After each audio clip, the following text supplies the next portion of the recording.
Twitch, and then while I get the setup, We'll commit to the bit. We're live, and we'll just talk about some stuff. Yeah. Oops.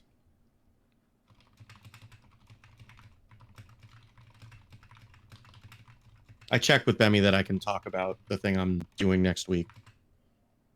To make sure that I wasn't stealing their thunder, but because I realized if I don't talk about it till next week, then people listening to the podcast might not hear it until. Hopefully, Weiss will not go after my food too aggressively. Weiss looked pretty sedate earlier, so hopefully that's because there was no food around. Well, that's fair. Yeah. All right. So the stream is live. There you are. If whatever.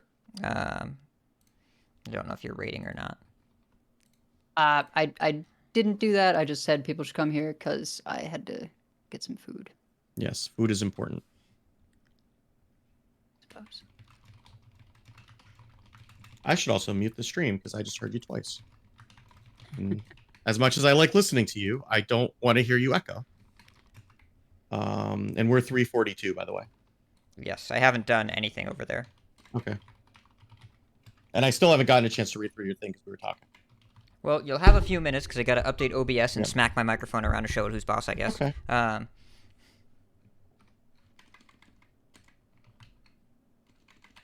Read what thing? Read my giant wall of text. Oh. Hello, Matt. What's up, Matt?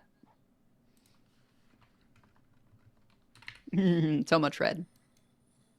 Yes, and we can also like distribute some of that to other people. I basically just had a conversation with myself and wrote it down. Hello, Ben. Hello, Great Lego. Well, this is your script for the episode, and you're to read it word for word. This is a masterpiece. That's how that goes. Poetry. I mean, I can do it. I can do that. Hello, Pilot. Hello, Casual R. Hello, Lepton. I think it's all things. Hello, Noodle Soup. I think it's all things that we all relatively agree with, and it also completely sidesteps the is data good conversation because that conversation sucks. Yeah. I don't want to have that conversation. I want to talk about what do we do and how is it helpful. I also want to talk about speedrunning Super Mario Brothers. Lars, can you help with that? What? Excuse me? Binoculars in the chat. He's a Mario Brothers speedrunner. Oh. Well, I mean, and a Hearthstone player as well. He does a bunch of things. Yeah. Well, I mean, you don't have to be a monolith. You can do. You can have multiple interests. Yes. I played a lot of Diablo this week. So I believe you. Yeah, because that is the game that I play when my brain does not work. That is the game that I play. I heard about that. The Metroid Dread randomizer. I want to watch that run. Oh, that looks like fun, actually. Yeah, I gotta see that. Though, I did end up down a Paramore rat hole last night, thanks to you and Robobson. Because of the Billie Eilish, Hayley Williams. Oh my God, it was so good. Yep. And then it ended up auto playing like other Paramore live performances. And you were like, okay, I'm happy. Yeah, I mean, I like the algorithm. I will just submit to the algorithm. I'm fine.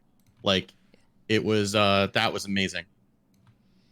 Like Hayley Williams is like I haven't gotten to see her sing live enough, and wow, she's real good at the singing. Yes, she is. Let's see. But I suppose that's what you get. Okay. Oh, you don't even get that reference because you've only listened to the one song. Correct. How have you not listened to the rest of that album yet? I feel like I need to invoke some sort of card to make that happen. I mean, it's very easy. It's a thing that I could do, and I just didn't do that. I just didn't. I could have done it there are infinite branching universes, and in most of them I haven't done that thing. And this is one of them. Okay. Let's see here. You should, the next time that you're on a drive up here, you should just put that on in the car while you're driving. I would suggest that. That will keep you awake. I have a plane flight in a couple weeks. I will download it to my phone if you remind me, and then I will listen to it if you remind me. Yes. Okay. That's all I can ask.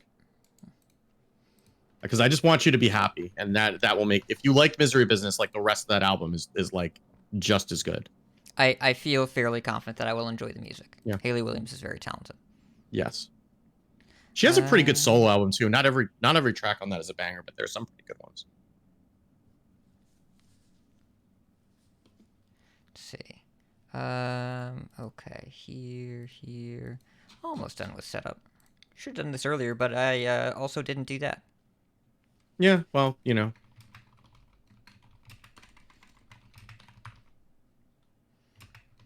You had other things you needed to do, so. I mean, I had other No things I worries. did. Yeah, well, you know, yeah. Where am I going? Yes, Haley Williams was Paramore, Mad at Arms, and yeah, it's Paramore is amazing. Like I'm probably too old to have that opinion, but I don't care. Hello, Blood Rose. All right. I think I have everything I need here, and also we're gonna do a browser capture for the BG's patch notes, or not patch notes, but announcement. Recording. Gonna test the recording for anyone unaware. Oh, I need to open my program. Yeah. Yeah. Anyone unaware, I released the Duels bonus episode that we recorded with Superior David and the guest spot with Tesh about 40 minutes ago. So you're gonna have a lot of content this week. Happy to have him on the I'm show. excited to listen to that. And David had an idea at the end that immediately sparked all of us. I was so upset because I kept trying to roll Reno and it would not give it to me. Same. Yep. We'll talk about it in that's probably in our Life and Ladder section, I would guess. Yeah. That'll be our sneak preview to get people to actually listen to it, because we'll mention it, and I imagine that Edelweiss's brain will implode. Uh-oh. No, good implode. What, are you talking about the Naga thing? Yes! Did you listen to that? It's no, but I saw the screenshots later. yeah. Because we were going back and forth about it in our group chat afterwards. Yeah, because it's right, Rogue and Mage, Reno's Rogue and Mage, so you do Spite Lash Siren with Swift Scale Trickster, and you just end up not paying for anything. Just everything is free and also gives you mana. Your Naga for nothing and your tricks for free. Exactly. And also, if you alternate Naga spell, if you go like Trickster, Spell, Anti-Naga, Shadow Step, and then you can play the 2-mana Trickster and just... Oh, God. Shadow Step. That is still a card, yeah. Yep. So, like, if you went like Trickster, Sprint or something, then Amalgam, then Shadow Step the Trickster, refresh 2, then play the 2-mana Trickster, and then do something else, you know, you can do some stuff. Throw in a Rune of the Archmage there. Why not? It's free. Just because you want to. Yeah, somebody else is going to pay for it. Oh, dear. I mean, Pyroblast is a card. It is. That is a card. Yeah. You know, I mean, David had Puzzle Box and his, but, you know, occasionally costs 0, I guess. Yeah, I mean, we're looking for those occasions. Looking for them to be, somewhat regular. All right. We have enough stuff here, I think, and then we'll figure the rest out as we go. We'll do a live. It's fine. Yeah. I'll just download. Time's up. Let's do this. What day is it? The 5th. It's Cinco de Mayo. So it Indeed. is. It's Doctor Strange 2 release night. Oh, which apparently is not even that busy. Well, I heard Really? it was. Yeah, I heard it didn't get great reviews apparently, or at least for what I've been seeing on Twitter. Yeah, though that doesn't matter much. Probably. Yeah, no, means it I'll doesn't like matter. Yeah. Well, people buy their tickets like long before any of the reviews come out anyway, that's and right. often don't care, right? So Thank you, Matt. I don't know why I'm mansplaining the movie business to you. I was thinking about. Don't worry, I wasn't paying attention. I was thinking about answering binoculars, and then I forgot about that, and then Matt did it, and then here we are.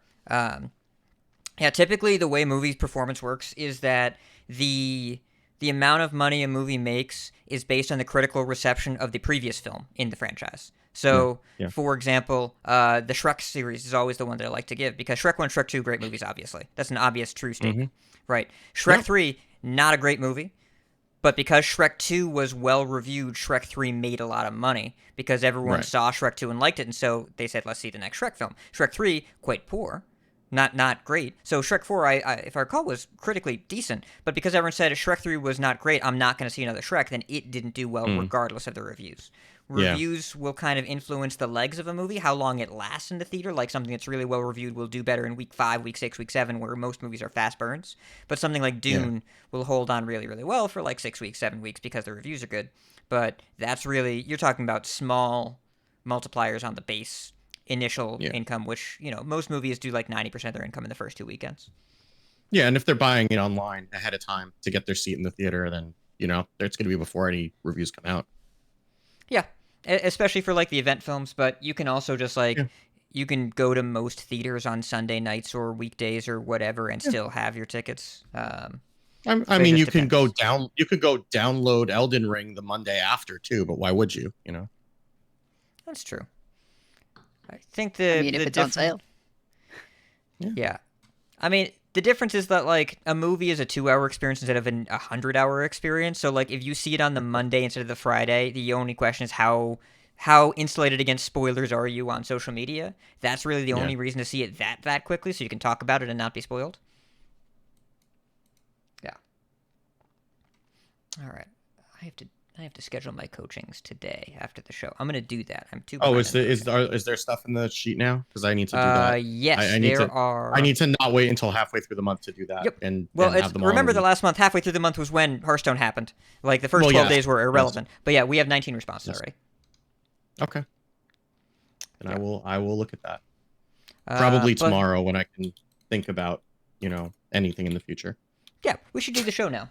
That's what we should do now. Yeah, well, that's a good idea. We should do that. That sounds. I mean, we're already here. We may as well, right? I mean, it's true. Yeah. Okay. Chad, are you ready? Edel, are you ready? Chad, are you ready? Steve, are you ready? I have just pressed the button. Okay. And I see waveforms happening. So. Okay. Recording. All right. Oh wait. Hang on. False alarm! False alarm, everybody! Sorry. Talk amongst yourselves. Smoke if you got 'em. I need to disable certain microphones.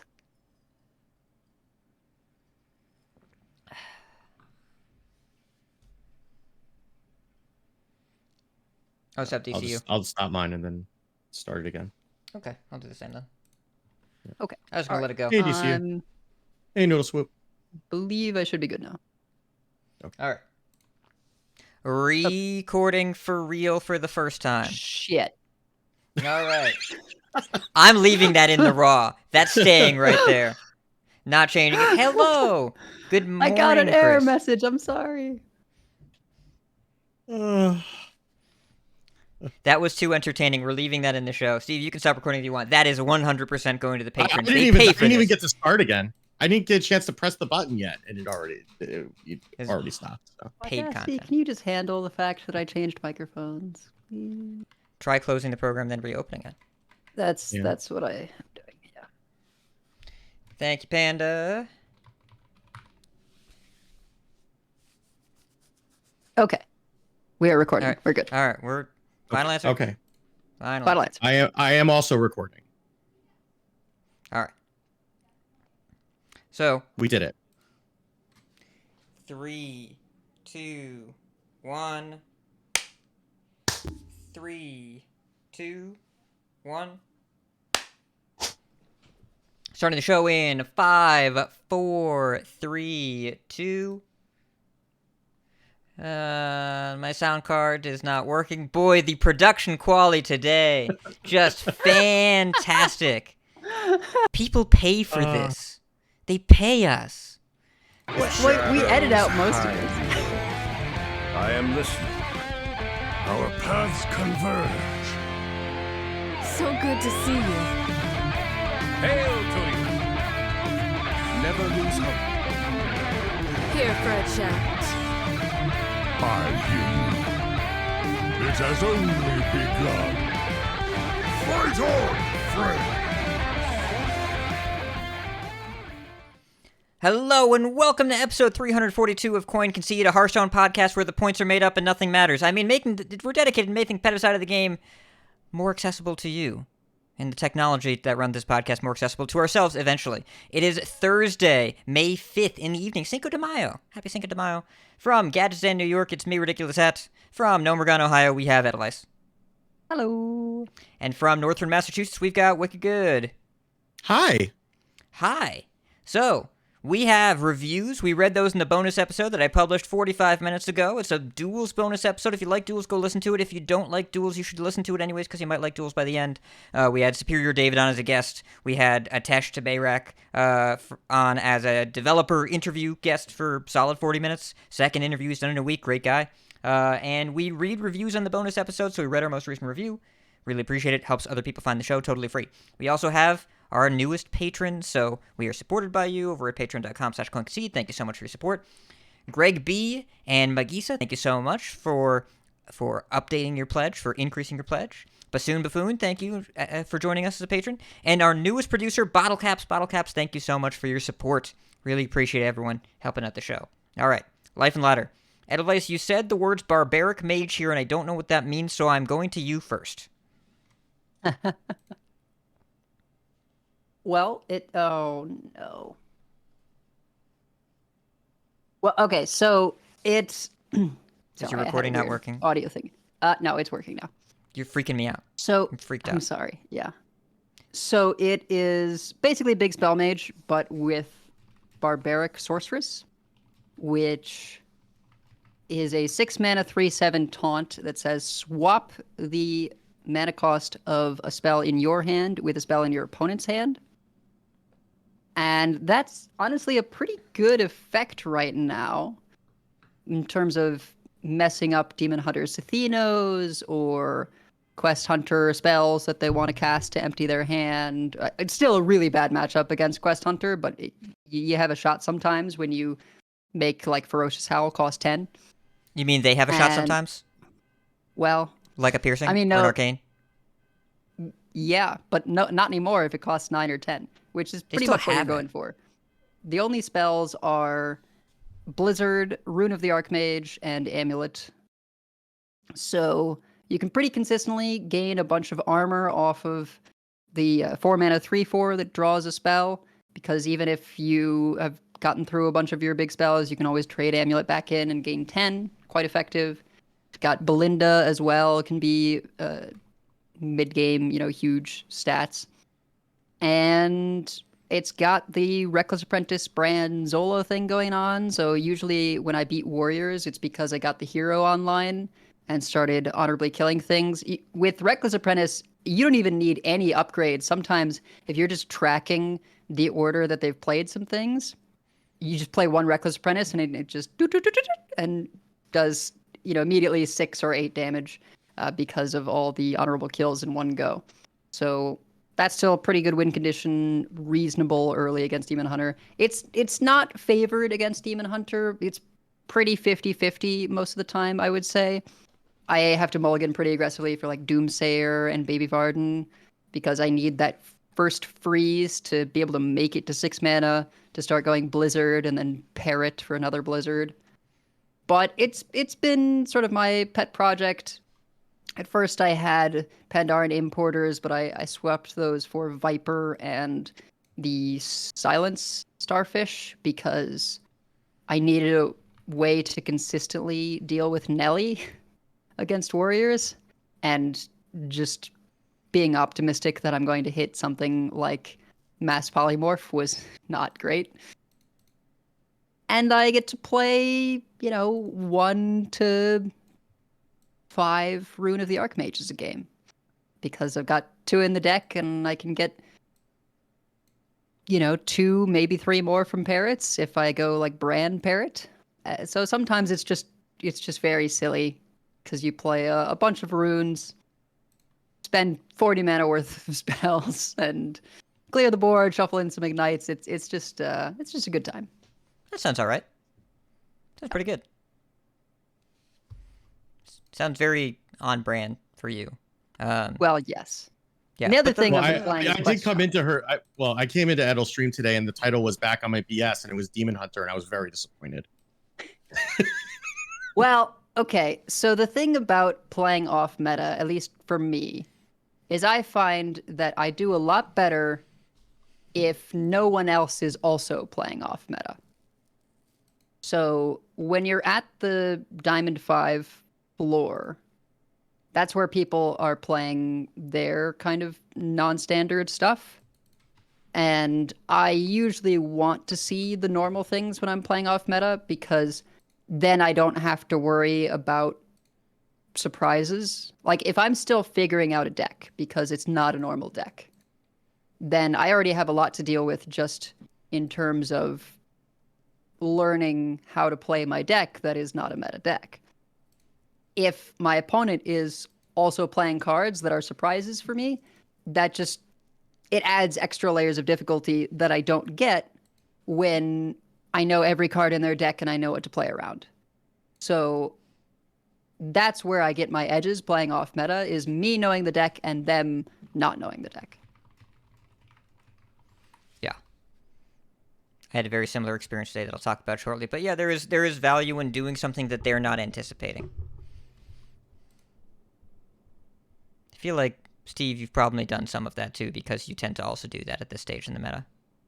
Yeah, I mean, I've been kind of lost this week.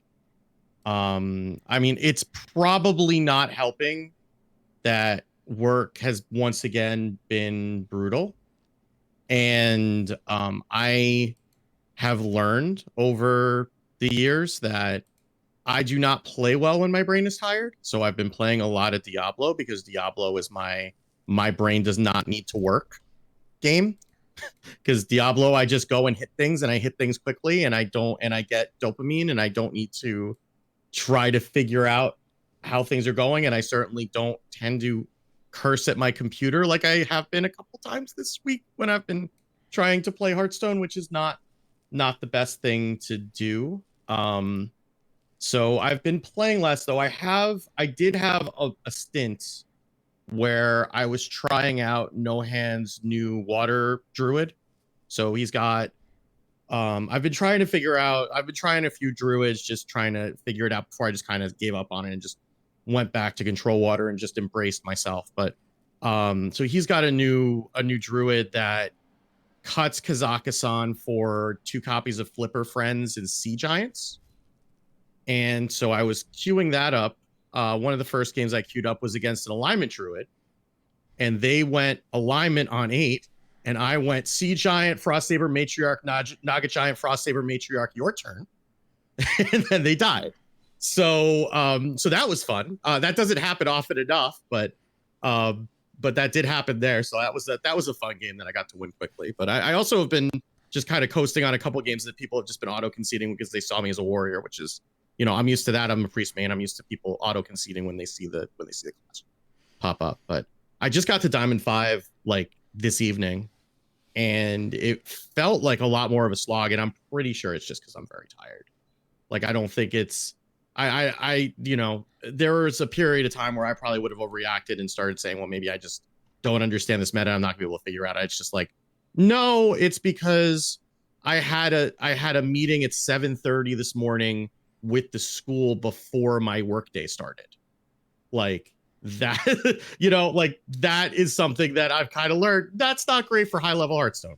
Not fantastic. So that's not great for any level of Hearthstone. No, or you know, anything else really. But it's also it's worth mentioning that during the bonus episode that we recorded with you on Sunday, you took 2 calls from Japan on the Sunday evening, bookending the recording. Yes, that is the thing that happened. Yes, that's how my week started on Sunday night. Yeah, so yeah. I mean, at least they didn't wake me up for it. But yeah, it's been one of those types of weeks. So I'm very much looking forward to the weekend. But yeah, so I mean, I've been having moments where I've been kind of tempted to say not so nice things about this meta, and then I realized that the problem's mostly me. You know, not to say that there aren't things that couldn't change, but I also have been trying to check that and realize that my poor performance is not the game's fault this week. Might be my job's fault, but it's not the game's fault. Damn it, job. Yeah. Yeah, damn it, paying me so I could afford to buy more cards to play the game, right? When you frame it that way, we're probably not supposed to be mad, so. Probably not. It probably shouldn't work that way. Well, either way, sorry to hear about the stress of your week, but I can definitely relate because I've also still just the light at the end of the tunnel is there for me with having my team back at full size because we lost a couple people the past couple weeks. But yeah, I mean on Tuesday I worked. I don't know. I got to work a 12-hour day and then come home and work more. So like it's just not the most pleasant thing in the world for that to happen. I was you heard us in the show last week. Right, it was kind of hard to find the fun at the time. That got worse for me before it got better. I tried to play off-meta Master Source decks with minions in them on the ladder. Don't. You couldn't make that happen? The mech decks are more meta. I was trying Shaxxi's Bloodlust Shaman. I was trying various aggro and minion druids. We'll come back to that, Did you go by so the way. far as to play Fury Hunter's Blessed Priest, or did we not go that far down the rabbit? No. I said I played decks, not whatever that was. I played that one. I believe you. How was it? Drek'Thar's a good card. You know what? You're right. That's true. I was mostly playing decks that didn't have Drek'Thar. I guess the Shaman deck had Drek'Thar. Killing people with Bloodlust was fun, but the deck wasn't quite there. Tried some Quest Druid. It was all right. I know Bruto went 8-0 with it. The Master Tour, I found it. I'm definitely not Bruto. Definitely not Bruto. And my favorite opponent that I ran into, Edelweiss, you'd like this. You know Briarthorn, the former GM that plays off-meta stuff. Yeah. Briarthorn played a Demon Hunter quest on turn 1. And killed me on turn 6 the first time I faced him and brought me to 3 life on turn 5 the second time. Because it was Sathino abusive combo with the quest. Turn 6? It's when you go Sathino abusive, and the start of that turn you burned a card because your hand was full. Sathino abusive, and then play the hand. What? So let me get this straight. Did we play the reward or no? We did not get to phase 3 of the quest at any point. The reward is killing me with Sathino. So they're just going for The cheapest spells you got. discounts. 1 mana spells. One discount is probably enough. I had not considered this. Yeah, it's when it was 2 mana Sathino and 2 0-mana abusive sergeants, I died. That's what happened. That will happen. Yes. Yeah. And like you can get spectral sights going.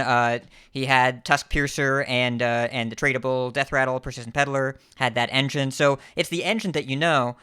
Maybe that deck gets to Kurt at some point. I was playing regular Demon Hunter, and Briarthorn was playing irregular Demon Hunter. And one game he definitely killed me out of nowhere because I didn't know what was happening. The second game I knew what was up, so I just went all face as quickly as possible. I had a turn 6 lethal setup, so he had to go off on turn 5. Brought me from 29 to 3. But was unable to kill me because he ran out of mana on turn 5. But I was at 3, and then I killed him. So, that was the sort of thing. Like there was experimentation to be had, but I tanked my way down to about rank 2000 before reset. Ended up in 10x. I was hoping that it would be a bigger buffer than that, but I'm legend already as of yesterday. First, because I finally got some downtime, and second, I promise I don't mean this as a slight, but I don't belong in 10x. It's just the easiest games of the climb were D5 and up because I just the experience level is just different there. So I tried all sorts of stuff. Wildfire Naga Mage. I started playing that at D5. I think I went 14-3. Had some fortunate draws. It's not usually that good of a deck, but also I happened to run into people that there was one opponent I remember. I cast Wildfire on 1, and they coined out Battleworn Vanguard and then conceded. Like, you shouldn't do that. Well, they coin conceded to you, though. They did. Coin, Vanguard, concede. Not quite the same ring to it. I mean, it doesn't quite flow off the tongue as well, but, the thought is there.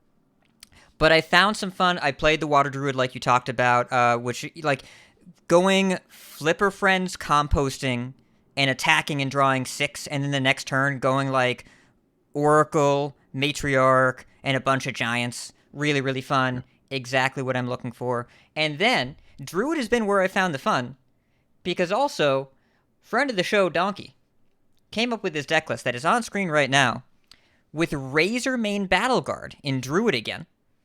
I don't know if y'all have seen this. It is an Ajaran Gardens deck, but you have composting. You've got the Oracle Razormane Battleguard package with drawing a lot of cards with composting. You keep up. I beat more Control Warriors than I lost to. This looks like it doesn't go that long. This deck goes forever.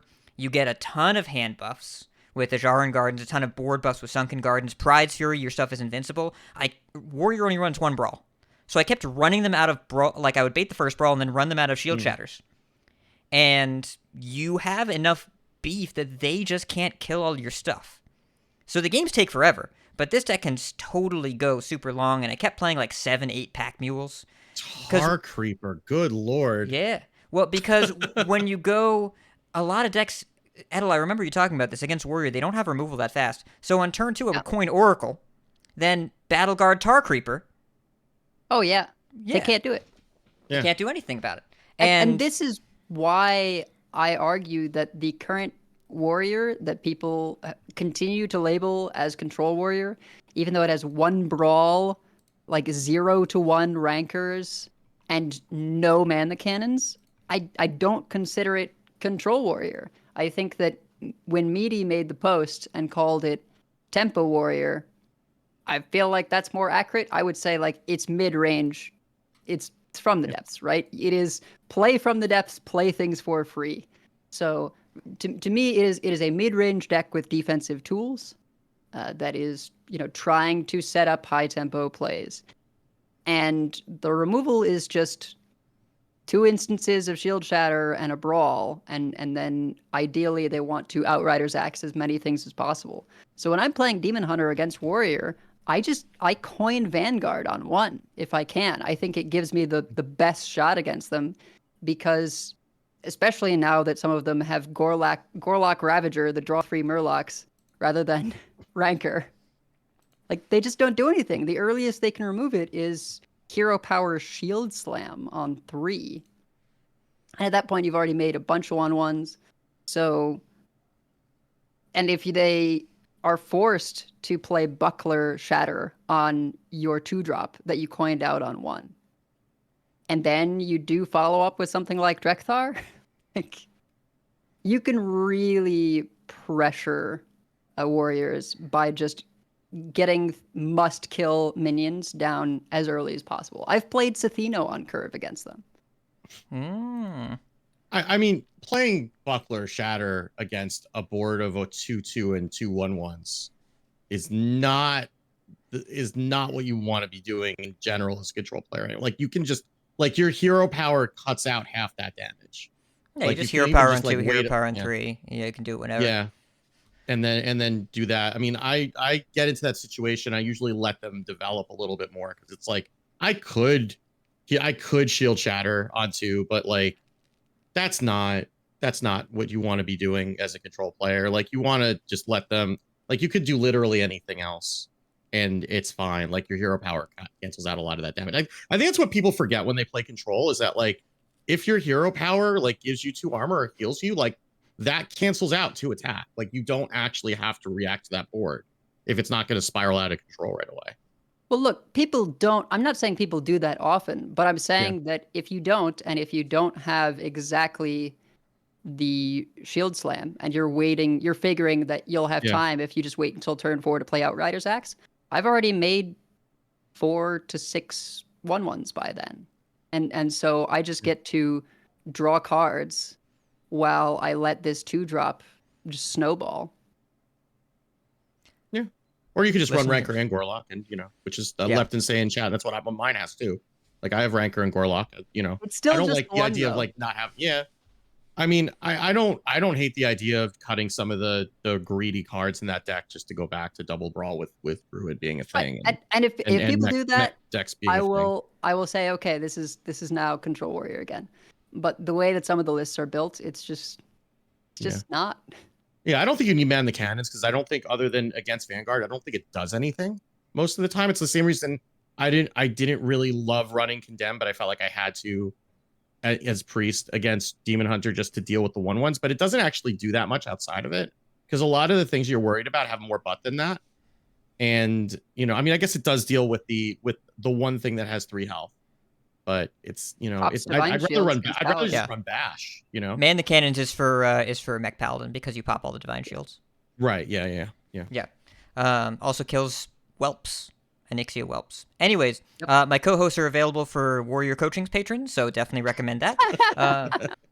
And also, one last story here. Blythe was playing a Mimi deck on his since-deleted video, but luckily enough people net-decked him quickly that it is now, it was available on HS Replay. I found the list of Vandar Rogue, where you play Vandar and no minions that cost 2, 1, or 0 in your Rogue deck, so that you can either Scabs or Shadow Step it, and then it's active, and then you play Oh, Field God Contacts. almighty. And then you play Field Contacts. So there was this incredible clip where he played a 0 mana Field Contact into a bunch of 0 mana other stuff and then drew a 3 mana Smite after going Bran Edwin.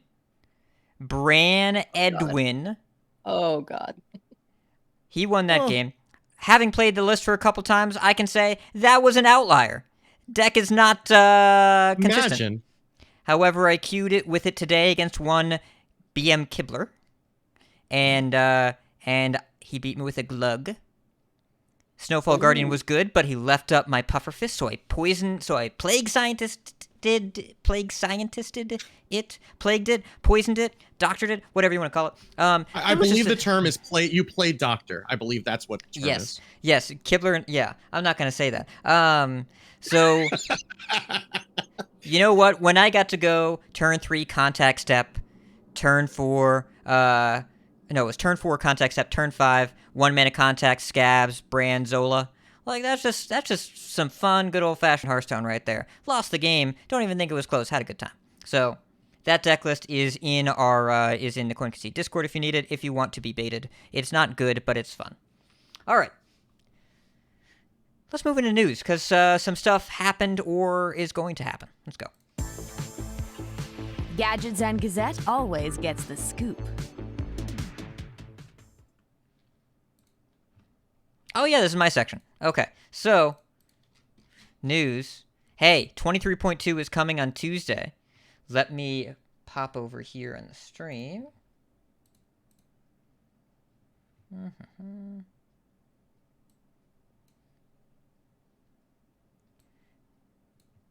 Blastoise, if you whisper me that link, then I'll put it up. I'll take a look at it. But no links It's in the also chat. relevant to my interests. Yeah. Okay. Let's see if this works. Here, can I make Blastoise a VIP? Can I do that? He can be Sure. important. We like Blastoise. Yes, but did I mod myself in this? Do we channel? have enough slots? I think is the question. I don't know how this works. Can you just do like permit? I clicked the thing. I don't know. Blastoise, send it to me somehow. Whisper or whatever. We'll see if that works. I don't know. Nope, didn't work. Live tech support with the Coin Conceit crew.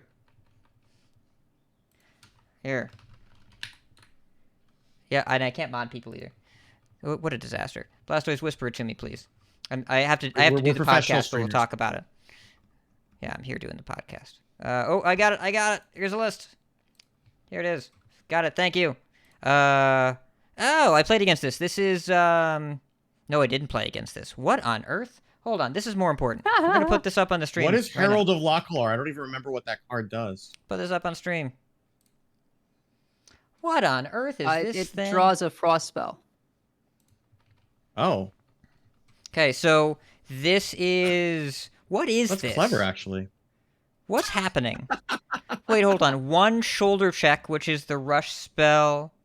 We have Frozen Buckler for some... What is this? Well, you have Tempo. a Nixian Drakes, right? Tempo Galvangar. I don't... Yeah, you need the buckler so you can make Galvangar live. That's why you have it. And also because it plays 2 Shield Shatters, which are cut off by the screenshot. Oh, okay. Okay, yeah, they are. Yeah. I- See, this is just like the natural progression of what you're talking about, Edel. This is Yeah. This is the mid-range warrior. Yeah, even more so. This is Menagerie Warrior. I could get behind Yes. this. I see Yes, it is. Murloc, Pirate, Naga. I don't know what Herald Locklar is. We have a dragon. I have another It doesn't got Murmidon. matter. Amalgam. We have Beast. We have Amalgam. Shield Shatter is a frost spell. You get Shield Yeah. Shatters. Yeah. It's a frost spell. Yeah. So Herald of Both Locklar will get Shield you. Shatter, Oh, Shield Shatter and Buckler are frost. And spells. Buckler are both frost spells. Yeah. All right. I don't understand any of this, but it looks entertaining. Anyways, we're gonna do the show now. But that was fun. I'm glad you linked that. Thank you. Yeah, Edel, I'm This marking is the this- extra benefit you get by coming to the live stream. That's what I'm marking this all down. That's the- This, yeah. this is the Yeah. the premium raw audio. This is audio tartar this week. It is ultra premium artisanal raw 'Cause audio. all of that's getting cut. Yep, it sure is. All right, so next week on May 10th, 4 days before Lobby Legends, we're getting 23.2, which is a major client patch. This means they're probably fixing a lot of bugs. The first ever Battleground season, as a reminder, Battleground seasons are like, well, they're like seasons in TFT. They're going to have some new mechanic. They're going to have a rating reset. It's just a formalized period now. I believe it's an earlier rating reset than we're used to. I wonder if they'll do perks associated with this now. They'll probably keep it with expansions because of the pre-order bundles, but we'll see what happens. And then Rise of the Naga is the event. So they are a new minion type that care about magic and spells. They have response to spells like Snail Cavalry, which is a Naga riding Gary. Once per turn after you cast a spell, gain +2 health. Now you might think, where do we get these spells from? So, the spells are from other Naga, which they have an ability called Spellcraft. Spellcraft, it gives you a temporary 0-mana spell each turn, like Mini Trident on Mini Myrmidon, which is so adorable. However, there's an injustice here. It should be called Myrminidon. I have already expressed my concern to the Battlegrounds team. I want to point out designer Mitch Lowen is on my side. But Mini Myrmidon, it's a Tavern 1/1/3 spellcraft. You give a minion +2 attack next turn. That means you get a 0-mana spell that's temporary in your hand that gives a minion +2 attack until next turn. So all these spell payoff Naga care about the temporary spells that it gives you. And spellcraft is smart. The way that spellcraft works, the effects only last until your recruit phase. They leave at the end of the turn. They're generated as soon as you play the spellcraft minion like a pseudo battlecry, and also at the start of each recruit phase. And this is my favorite part. If your hand is full, the spellcraft spells wait. And as soon as you play a card out of your hand, then you get it later. It's a delayed addition to your hand. Because the issue with blood gems or coins or whatever was always, if my APM sucked or I had to make a decision and I messed up, I permanently lost that resource. This is designed that you don't permanently lose anything. It is smart and waits until you have room in your hand, so you won't end up losing out on the resource. Golden spellcraft minions generate golden versions of the spellcraft spells with double the effect.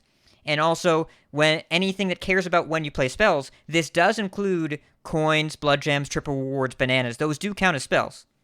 But spellcraft kind of makes sure that you have something. I think it's pretty rad. Makes the dynamic a little different and very much flavorful with how Nagas work in Constructed. I forget, does Terragosa still exist? The dragon? Yeah. I don't so. know. I think so too, but I don't know. And also The one that the permanent. Naga keeps Permanent all buffs. keeps all the Fun. permanent that keeps all the buffs permanently. That's still in standard in BGs. That's going to be I'm pretty sure. fun. Yeah. Yep. I mean, it might not be. It might not be yeah. on Tuesday because they That's are true. rotating some minions out to make room. Yeah, I guess we'll see. So there's some other cool spells and minions in here. There's a new hero, Queen Ajara, the newest hero to come to BGs.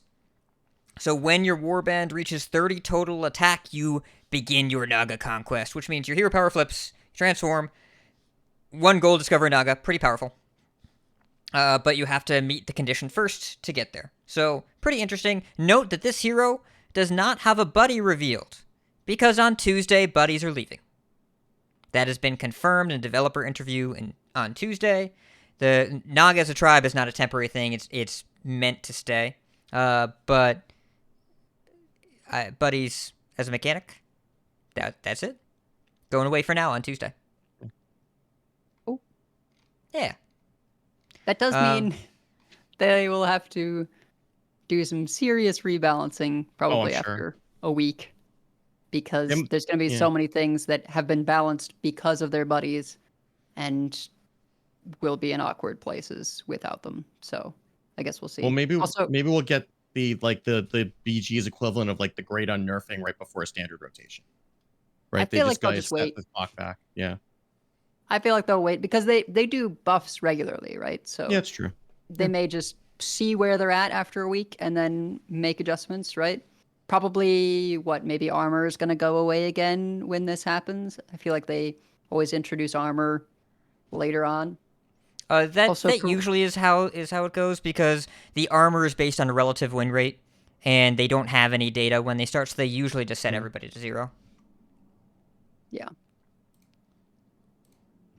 So we'll see what happens. And we have a BG reveal season.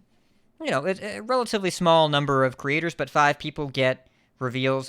Crip, Educated Collins, and Shady Bunny, Carrie Potter, Kid Invincible, and Nina is Noob all have reveals over the next few days here. The Crip video already happened. Then we have 2 reveals tomorrow and 2 on Saturday before the patch is released on Tuesday. We might get patch notes the day before. I don't know. Maybe we do. Maybe we don't. We'll get patch notes before next week's show. I hope we get them on Monday because my other podcast, The Angry Chicken, records on Mondays, and it would be sure nice to have the patch notes before instead of after. But we'll see what happens. So Send Nick another jar of Folgers crystals. Maybe you'll get the patch notes on Monday. Is it worth it? Is it worth it? I don't know. I mean, that's up to you. That's only a road you could walk down. Look, at least make it Nescafe. It's like a step up. No. He's very particular. Oh God. So anyways, that is the biggest news that we have this week. Unclear if we'll get standard changes next week. If we do, and I would expect no we don't. I would expect we do not get standard changes on Tuesday. If we do, there will be no localization, which means numbers only. Their window is really, really brief. Because keep in mind, they would have had to decide on the changes, like, before right now, before this moment, and they would not have a localization opportunity. Just the window is too short. So it would mean just changing a number somewhere. So unless Drek is getting a stat change, he's probably not changing. Unless they already decided on Monday or Tuesday of this past week that they were going to change him. Usually the 0.2 patches do not have standard adjustments. It's very rare for content patches to have them. I would say that I would expect that they were probably watching Drekthar up through the Masters Tour and might have made a decision one way or another on that Monday, knowing that the Masters Tour was there and that was the rest of the day that they were going to get after seeing, what was there. I mean, it's not a lot of time, but I mean, the Drekthar drumbeat was pretty loud and pretty immediate, and they might have already been looking at it and might have something there. I mean, I don't think it's out of the question. I think it's unlikely. I think the good news is that we should get a lot of the client bugs that we've had, like Nelly disconnects and like the weird thing where you're doing a friendly match and it kicks you out after every game, which has been lots of fun for THL. And some of those other client bugs that they haven't been able to fix in the data only patch. I would expect a lot of those would get resolved on Tuesday in this client patch that's coming up. Yep. I would expect the same. That's really what I'm looking forward to is just some of the bugs being cleaned up. But typically the major content patches, they don't often have balance included. If they do, it's one card here or there, usually a numbers adjustment. Again, you're right that they could have known about this ahead of time and planned on it. And Gallon did specifically disclose they were keeping an eye on Demon Hunter. If there was a situation that could use some assistance, then this is it. And it could be like Stormwind, where they snuck in a couple cards here or there, like with Stealer and Flesh Giant. I doubt it is planned, because they usually plan a 1-month cadence, and I don't think this meta is far enough out of bounds that it couldn't stand another 2.5 weeks in this meta. But also, if it was different, I'd probably be happier. So, we'll see what they do. And then, the other major news item, well, major adjacent. Ixar had an AMA. He answered my questions about what it means to be a pizza consultant. He doesn't like cake, which I think is incorrect. I know is incorrect. It's kind of a broad category, right? Like an ice cream cake, a Dairy Queen ice cream cake is very different from a tres leches, which is very different from a tiramisu, right? Yeah. Tres leches has at least 3 times the milks. Indeed. Yeah. Because ice cream cake is just usually just 1 milk. I mean, it does make sense though, because I mean, being a pizza consultant, like, isn't cake the natural enemy of pie? They're diametrically opposed. Yeah. Yeah. So I mean, it makes sense, you know. I get it, but I don't have to like it. So No, you like There's- cake instead, so you know, it's fine. That's better. I like cake and pie. I like both. Yeah. So, there's some. We're not going to go line by line here. There is an excellent recap over and out of cards. Few things that I do want to call out here. There's a lot of discussion on Arena, including from Cora and Sage from Sir Slim. There was a lot of posts about Arena with Matt London chiming in. You know, from the Britain group, as we learned from Atesh. That's Matt London's team is called the Britain group because obvious reasons. And by called that, I mean Atesh called it that once and informed us he was asked to stop. So now we're going to do his dirty work for him. But yeah, there's a lot of conversation around Arena. Definitely some conversation around Classic and how it was really only engaged with for a couple weeks. But they have some options here about different ways to interact with Classic. Could be rotating group of sets. Could be like a casual replacement where it works like a ranked ladder, but your opponents are all bots. Could be a format of Hearthstone that's more like a block construction where it's only the current year's worth of sets. Just some alternative ladder. And there's also some discussion of like straight to wild cards. So they're talking about different formats and different things to look at. Unclear what they're going to do, but I think the idea here is that Dean specifically said, we almost have too many ways to play, too many different modes, so that if they were going to add one, it would be replacing something else. Classic seems like the most likely candidate as the most recent addition and the lowest engagement overall.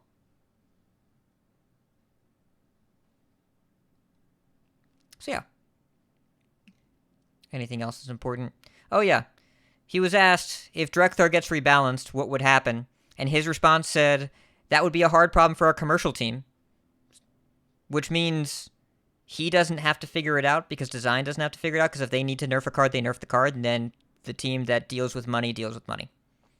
Yeah. Yep. It sounds a lot like publications where like the editorial team and the advertising team are like separated by a giant wall and they're not supposed to interfere with each other. It sounds like that's the way that the Hearthstone team is organized as well. Yeah. Right. It's- Anytime I get that question in chat from someone, Yeah. my response is, look, I don't think it has any influence. I cannot imagine Gallon saying, oh, you know what? I can't nerf this card because they made a diamond version. Like, that's just not happening. Gallon is going to go, okay, this is overtuned and rebalance it. It's Same with Boar. their job is to not care about this stuff. There are so many bizarre hypothetical questions going on around this scenario. What do you do when you nerf cards that people paid real money for? We paid for money for cards and packs, and then they nerf them. We don't get our money back. This happens every month, that they change things that we paid for, and they do not give us money back, and we are fine. This is a new version of that scenario, but not anything that we have to worry about. And also the solution here, if you want to make this easy, you just give everyone who bought Diamond Drekthar, no matter the purchase method, you give them the 3,000 gold back. And you let them keep the card. That is obviously enough. Because if you pay 3,000 gold and you get 3,000 gold back, that is the same. If you pay $25 to get 3,000 gold, you're making more than that's worth. And 3,000 gold is the mini set and 10 packs. You would buy the mini set with the gold they give you and still have enough gold for 10 packs left over. So if you spent $25 US for Diamond Drekthar, the mini set, and 10 packs, I would do that. I would choose to do that. I would consider that a good deal. But they also don't have to do that. And again, they nerf cards that we pay money for every single month. They have a system that gives us compensation that we consider fair. They will probably do something similar. Some people will probably say it's unfair and go to Reddit, like they always do. Some people will probably say, this is fine, I'm going to keep playing the game. And then we will move on with our lives. Yeah. And I mean, they've had, cosmetics and battlegrounds for a while for heroes that get nerfed, not infrequently, or sometimes get retired from the game entirely. And there's no compensation. But also, like, the game, they've made it very clear the game makes more money when the game is more fun to play. So they are not going to not making a change to Drekthar if it's warranted, and it sounds like it is. would be putting short-term profit ahead of long-term profitability, which is clearly not the way that the team has been operating, and you can see that in a lot of decisions that they've done. If they wanted to maximize short-term profit, they have a lot of ways that they could do that, and they're choosing to make the game more fun, to make people want to play it more, to put more money in long term. And this kind of feels like it falls into that same category of things. Is it going to be complicated? Sure, absolutely. I mean, I will say, if they give like 3,000 gold back for buying, Diamond Drekthar, you're going to spike sales of the next Diamond card through the roof, right? Because like that's why I think that there's a good yeah. chance of them doing that, because you have a brand new product, and this product only exists because of the Alterac event, right? Oh, yeah. That is the only reason this exists. They had to make both diamonds because they weren't sure who was going to win, and so they had an extra one. They said, well, $0 is less than whatever we charge for this, so we might as well just put a price tag on it and put it in the store and see what happens. I've seen a few of them on Ladder, but it's a new product class, and either they instill consumer confidence by giving a generous refund to a product that people didn't buy, which means the next time people are going to go crazy for it, or they reduce consumer confidence by having a poor refund, and that means the next one people buy less if there is a next one. I think that it makes a lot more sense as a business owner to sweeten the pot for the next one and then sell it and then make a bunch of money. And also, if people pay $25 and you give them 3,000 gold, even if they feel like that's good enough, which in my opinion it is, you still keep their $25. So all things considered, I think it makes a lot more sense for them to do it that way. But maybe they don't. Maybe they can't give out that much gold. I don't know. We'll see what happens. It makes sense to me that they would want to instill consumer confidence now so that future sales, like you said, Steve, are gangbusters. Yeah, I mean, so if that happens, does that turn Diamond Drekthar into a gift card? Is that what that happens? Kinda. Store credit.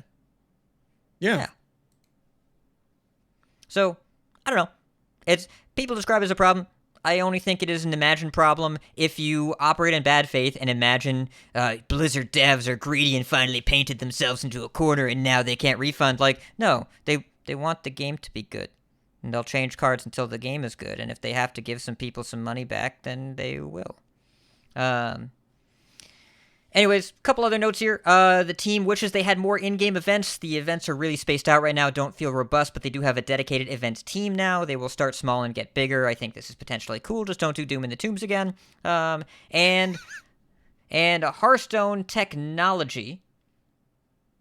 Steve, cue up the hit song of the past 30 years, Technical Debt, because there's a whole lot of that here.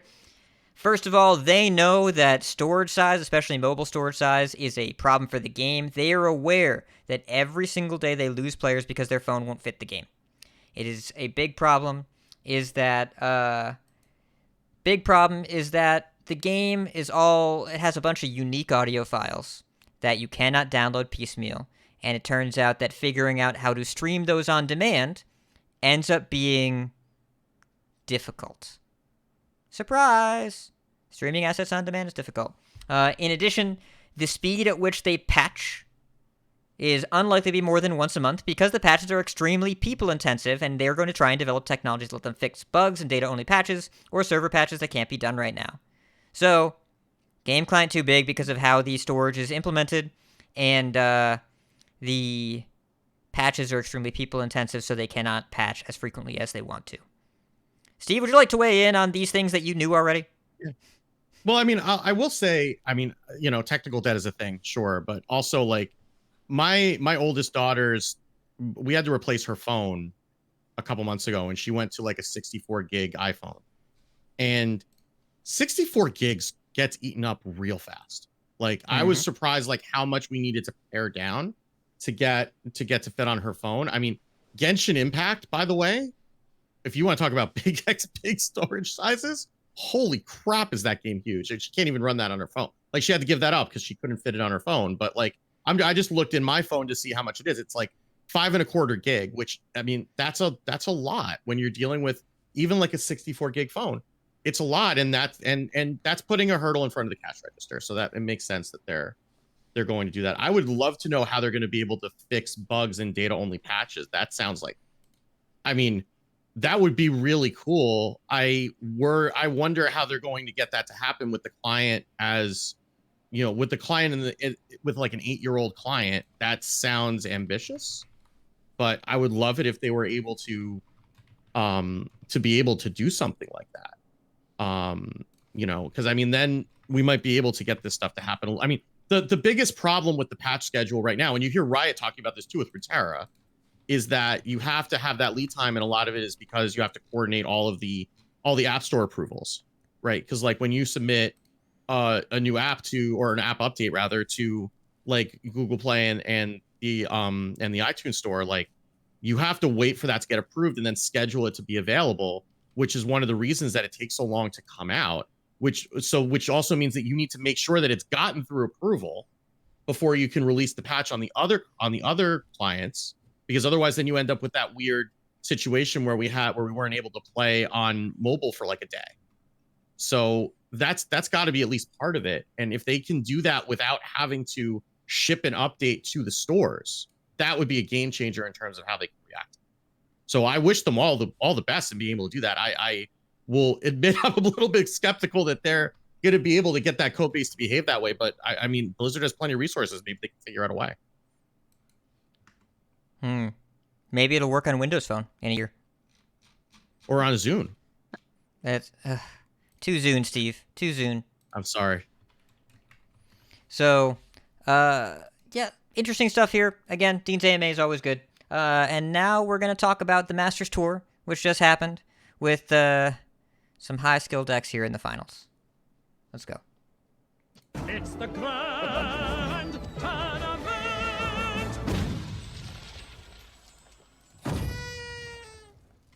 So we did have Masters Tour Sunken City over the weekend, the first major event in this new meta. We had a top 8 that had a number of names that we would be expecting to see, and kind of speaks to how consistent those players are. We did have MSBC was the big winner. Cursed, who's been a longtime player from the Greek community. Sottle was mentioning on the stream that he actually remembered Cursed from back when Sottle was a player and not a caster, which is many, many years ago. The rest of the top 8, Face Off, Orange, who managed to secure a spot into seasonal playoffs, I believe, with this performance. Habu Gabu, who has been up and coming over the last few months and been placing well in tournaments. I believe this is the first high placement that he's had, but it's good to see him there. Letta and Possessi were both former grandmasters, and Sabito, who I unfortunately don't know enough about, but the general meta was 2 approaches. You had the good decks lineup, which was generally Naga Demon Hunter, Control Warrior, Quest Hunter, and Ramp Druid. Sometimes like one of those slots was swapped out for like a Paladin or a Mage, but for the most part, that was kind of the good decks lineup. And then you'd have the aggro lineup that would attempt to get under the slower decks. You generally ban Demon Hunter and try to get under the slower decks with something like a Naga Demon Hunter, Mech Mage, Mech Paladin, Face Hunter, or Pirate Rogue, some combination of those. Cursed's lineup was the latter.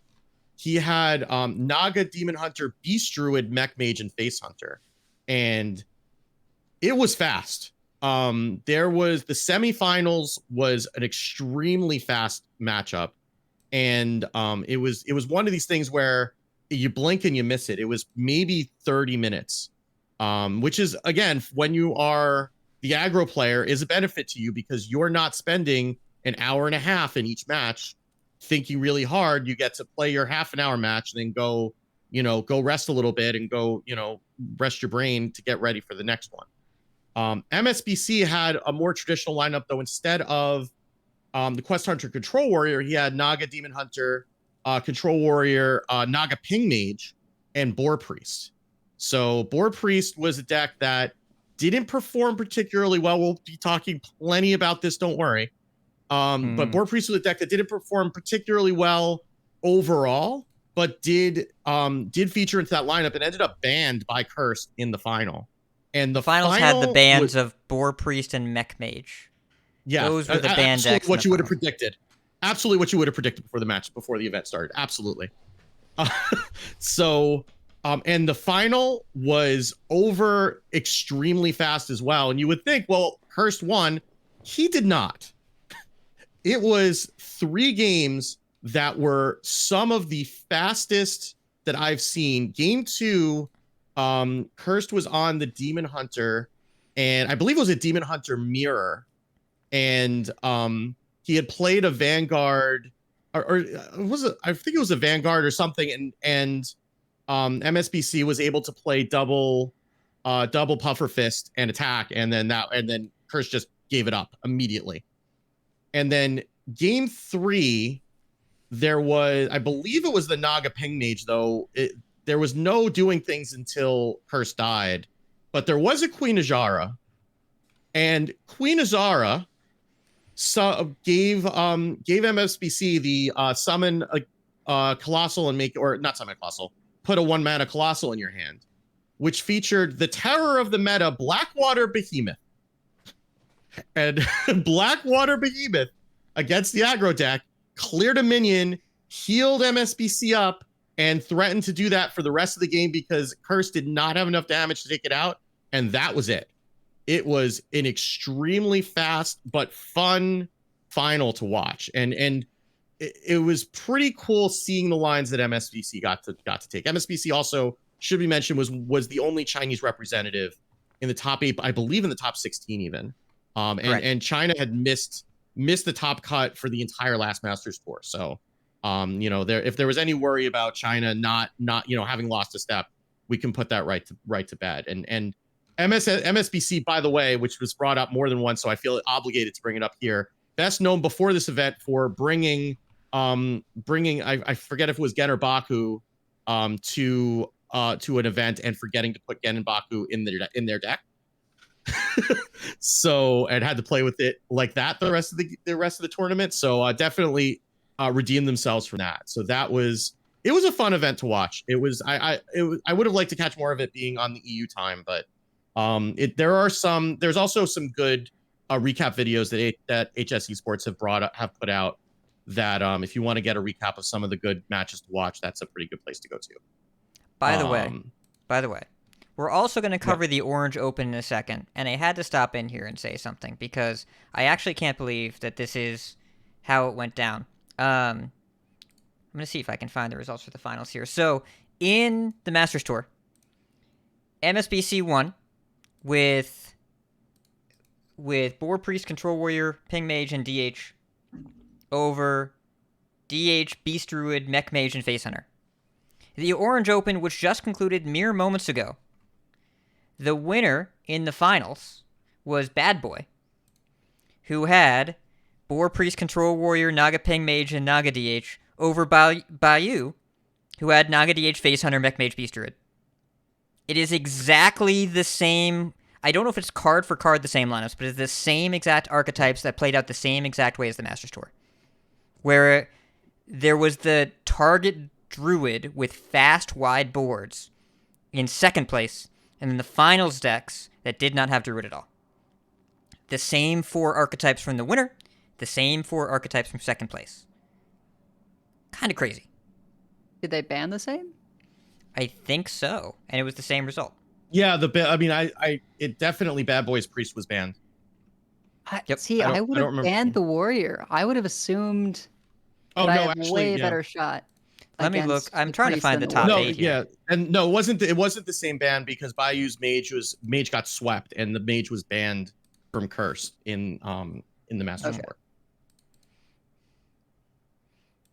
Yeah, so I did not expect to have the exact same lineups in 2 tournaments in a row, but here we are. So exactly the same. So all the smart things that Steve just said about the Masters Tour, that's also just what happened at the Orange Open, except in the Swiss at the Orange Open, things were a little bit more advanced, but you got the stats on that one. So back to you, Steve. Yeah. So we did. It is worth mentioning, and the rest of the top 4, Frenetic and Hyperion, who and 3 of the 4 lineups that were in the top 4 had Boar Priest in them. So Boar Priest, even though it's not performing significantly better across the board, it had about a 48% win rate across the board, but did manage to make its way into 3 or 4 top 4 lineups. And Yeah, Mech Mage actually had a very good showing, surprisingly, in that tournament. 54% win rate. Not brought a ton. Only about 153 games for comparison. Demon Hunter, which was the most banned deck, and it wasn't close. I think this might be the most I've ever seen. 46% of matches it was banned. Aggro Demon Hunter. By the way, 46. also the highest win rate deck. So that means that all the people that left it up trying to target to it lost to it more than half the time because it won 55% of its games despite being banned half the time. Yeah. So You know what? Yeah, I'll bet good none job of them targeting. had Quest Shaman to target it. So Yes, I believe that is an accurate statement. There was a point after day one when I ran the numbers, and Burn Shaman was the number 2 deck, and I was very concerned that my data was wrong. and then I looked and I saw Wirer was playing in the tournament, and everything made sense. Yep. But yeah, I mean, Burn Shaman ended up with like a 48% win rate at the end of the day. But Mech Mage 54%. Both Hunters did reasonably well. Ramp Druid ended up at about a 51%. But Demon Hunter, best deck, by despite being banned and heavily targeted, did not matter. So yeah, it's kind of the same. There wasn't a huge evolution, but it was also 2 days after the Masters Tour. There wasn't a lot of time to test again. For those players who played, or for players who were, watching the Masters Tour, they saw what worked. Yeah, so it a lot of the deck distribution looks relatively the same. But yeah, this looks like the meta we're going to have, barring any balance changes on Tuesday. Yep. So we got qualifiers yeah. coming up, and there is a DreamHack Major next weekend. Yes, that is not this coming weekend. That is the 14th and 15th, and I'm casting it.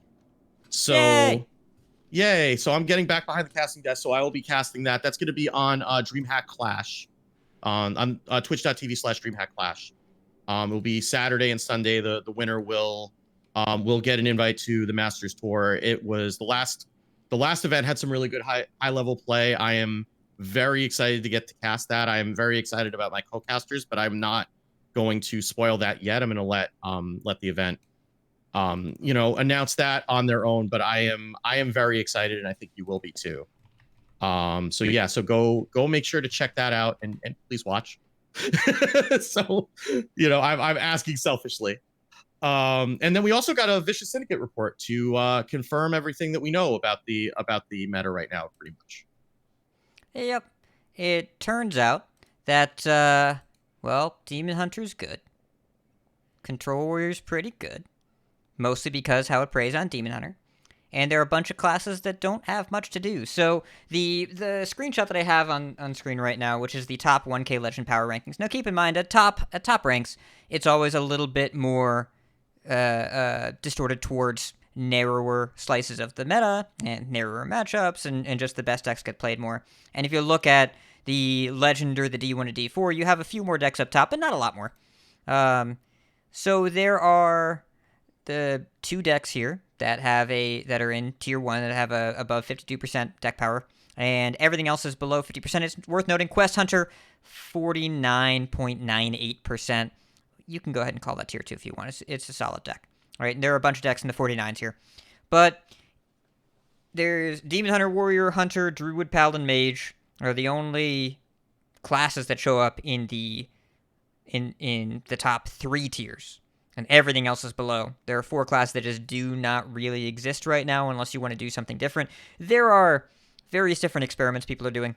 I know that Agony Warlock is making the rounds after a Meatman tweet where Monsanto and Meaty both, did the thing they usually do, which is bait people. And that deck might not be horrendous. It's probably not good. Definitely warped around High Legend. Very good against Boar Priest. I think the name of it pretty much encapsulates the experience of playing it based on my experience. So yeah. Agony Warlock. Yes. Yeah. Yep. So we talked about this last week. There's no need to belabor the point. This is not the best meta we've ever seen. It's not terrible. You can have fun with it. You can try some things. There are ways to explore what is going on, and there are ways to try new and different strategies. But as with every 4-set meta we've seen for the past few years, there are a couple strategies that are better than the rest. They tend to be somewhat hostile to board, which is usually what makes them better than the rest in this environment, because everything else needs to depend on the board. And so a couple classes that can either ignore it or exploit it tend to overperform, and they will fix it. So don't know how long it's going to take for them to fix it. Don't know how broken it exactly is. Again, there is fun to be found here, but there are a lot of classes that just don't have much to do.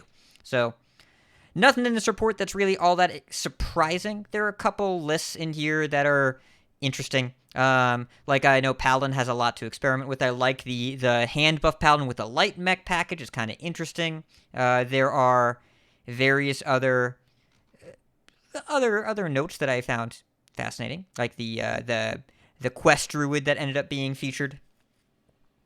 Might be something there. I don't know. There's some stuff to poke around with here. But I hope that there are also some balance changes to shake things up. Probably won't be this upcoming patch. We'll see what happens. And speaking of data, oh boy, Dexplanations.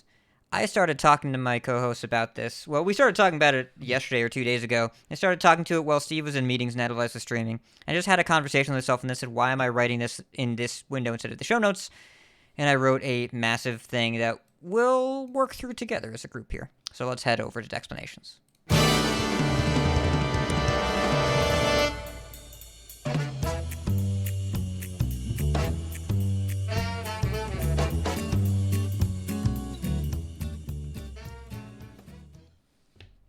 So our notes here say, data yelling! It's true. It's my favorite kind of yelling. I don't know. I go back and forth. But basically the impetus for this topic was that there was a social media discussion around the, quote, best decks played perfectly. And we're not going to do quite that. If you do want to take a look at that, it was, basically go look at Jay Alex's tweets, mentions, etc. There's a lot of stuff, some of which worded maybe not so nicely, but some of it I think was very helpful. There was a nice breakdown where he it was like a 9-tweet thread or something that I thought did a really good job of breaking down why you need numbers like this for the majority of the people, and why he does not have faith in the Boar Priest the way that the data did end up proving Garrote Rogue was the best deck. So if you're looking for that, we're going to touch on it, but we're not having that exact discussion. But why don't you kick us off and lead us sort of where you want to go? All right. So we've talked about all of this stuff in various forms before, but we hired a data architect to help us with the show. So we're going to come back here. Steve, welcome to the team. Glad to have you. Hi. And this conversation used to be called Off Curve. That's what it used to be called, and it happened twice a week. And Steve, I will contest, your favorite yelling is actually screaming, because we all screamed for ice cream. That was the favorite kind of yelling that you did over on Off Curve. That is true. Yes. That was a routine update that I look forward to. Yeah, I don't get to tell people what ice cream I'm buying. It's Tillamook vanilla, very, very good one. Oh, Tillamook's good stuff. Yeah. They have good cheese too. Tillamook's a brand. I only know the cheese. Yeah, I only know the cheese. They're a dairy farm or whatever, dairy. You know the stuff they make in a cheese. Sometimes they make it cold instead and add some sugar, and it's very good. Anyway, we're not here to talk about ice cream. I hate saying that sentence, but it's true. I hate it, but it's true. So we're here to talk about data, but okay, this is not, is data good, is data bad? This is not, is data accurate? Can data measure skill? This is, what do you do as a player with all the data resources out there? What are we trying to figure out? What is the purpose? What is the action? What is the behavior that we're looking for? Because data is not something that plays your games for you. Data is something that you use to, well, it's a tool to guide your predictions about the gameplay experience. What data is trying to do is help you figure out what's going to happen within a reasonable range of possibilities. It takes the rough expectations that you have, or the complete lack of expectations that you have, and helps to shape them into something that you can realistically predict a rough range of outcomes. It doesn't tell you what will win, but it tells you what you're likely to see and what might align well with that. It doesn't tell you how the games are going to go, just what has worked for people in the past. Doesn't help you how to play a deck or play a matchup, but it can help guide you there, especially with like mulligan stats.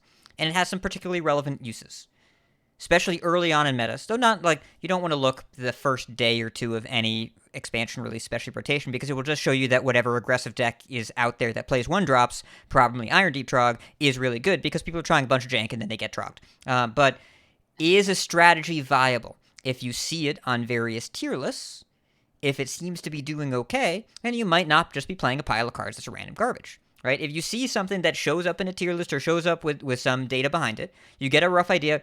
If it's in the 40 or 50% win rate range, it's probably semi-viable. If it's in the low 40s, maybe that can be made better. If it's in the 30s or 20s, it's probably Baron Celestial Alignment. You probably don't want to do that. You can also look at mulligan trends, though. Be careful of that. If you don't look at keep rate, then you're doing yourself a disservice, because sometimes a card will have a crazy high mulligan win rate, but a real low keep rate, which means that people are only keeping it along with other good cards. You got to be careful, but gives you an idea. Gives you an idea of card choices sometimes, of which cards work and which don't. So you got to be careful with that too. And it's most useful for, if I want to beat something, what do I do? Matchup tables tell you. We've had this question a lot this week in the Discord. How do I beat Control Warrior? People want to beat Control Warrior. Probably play Mech Paladin. Right? Probably play Mech Paladin. That's probably the best way to do it. Yep. But there are other ways to do it. And when you're building lineups and targeting bans, Steve does this for us on our THL team every single week, figuring out, especially in Conquest, you want 4 decks that all beat one thing. You know how to do that? You look at a matchup table, you look for the column of green, and then you bring those decks, and then you pan over with those 4 decks selected, find the column of red, and ban that one. So these are key uses of data. Anything that you two want to add before I keep going? I think that, so what's important to realize, to understand when you're working with especially this type of data, is what it's showing you, right? And what it's showing you is how the average player is going to perform on a deck with average skill, right? By definition, individual players are small sample sizes. And so your experience, it will not always line up with the data. And it's important for you to match that data to your own experience, your own strengths and weaknesses. Just because Aggro Demon Hunter has a 57% win rate or whatever it is right now, if you've never played the deck before, you're going to be very unlikely to have a 57% win rate at first. You will probably get there with practice, but you're not going to be there at first. We had a situation in THL this week, in fact, where we were looking at, I was trying to figure out what the hell to play. And with the classes that I had, and we looked at the data, and this is a common thing we were doing. And statistically, the right thing for me to do was to bring 4 aggro decks. You all know me by now. Is that going to go well?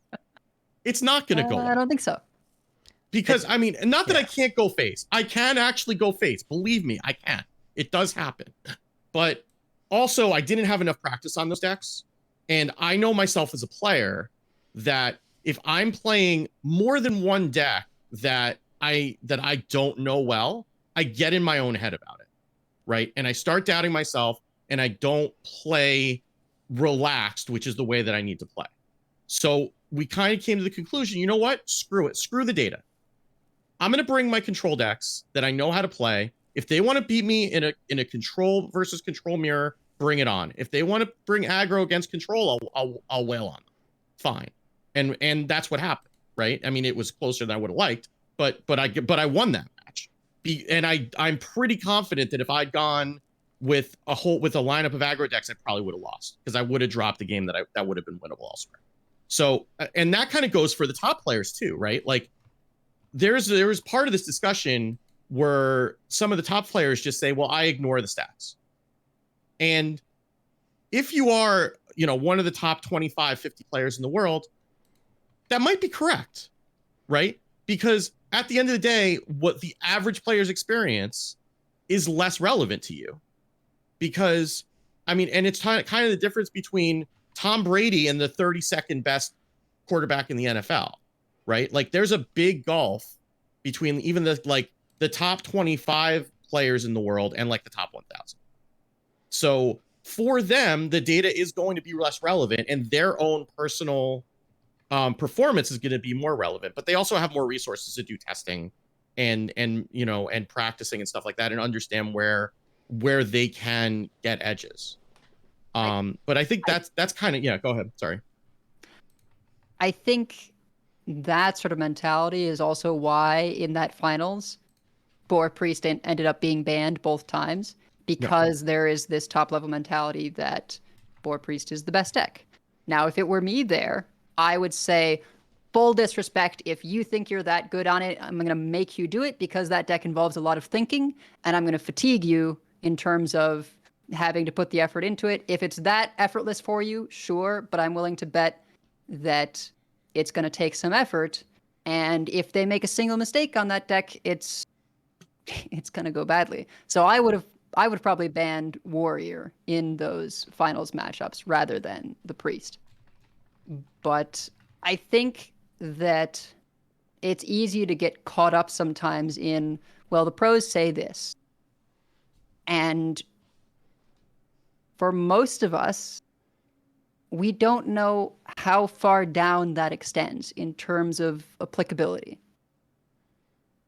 I think even regular top 200, top 500 players, you're very good, and you can probably commit the time to being good at a particular thing. But if you're considering picking up a deck that the data shows across the board, the win rate isn't there, but people are saying it is the best deck, like in today's current situation, Boar Priest, you have to be prepared to like commit to that deck, to a bunch of losses at first, and to just completely getting mastery over it, right? This is their job. They're not doing anything else. I'm not going to spend my whole day learning a deck. I have other things to do. And also, you have to figure out, well, but I know Demon Hunter's good from these stats. So if I spent that same time refining my Demon Hunter play, am I gonna, like, what's the difference really gonna be there?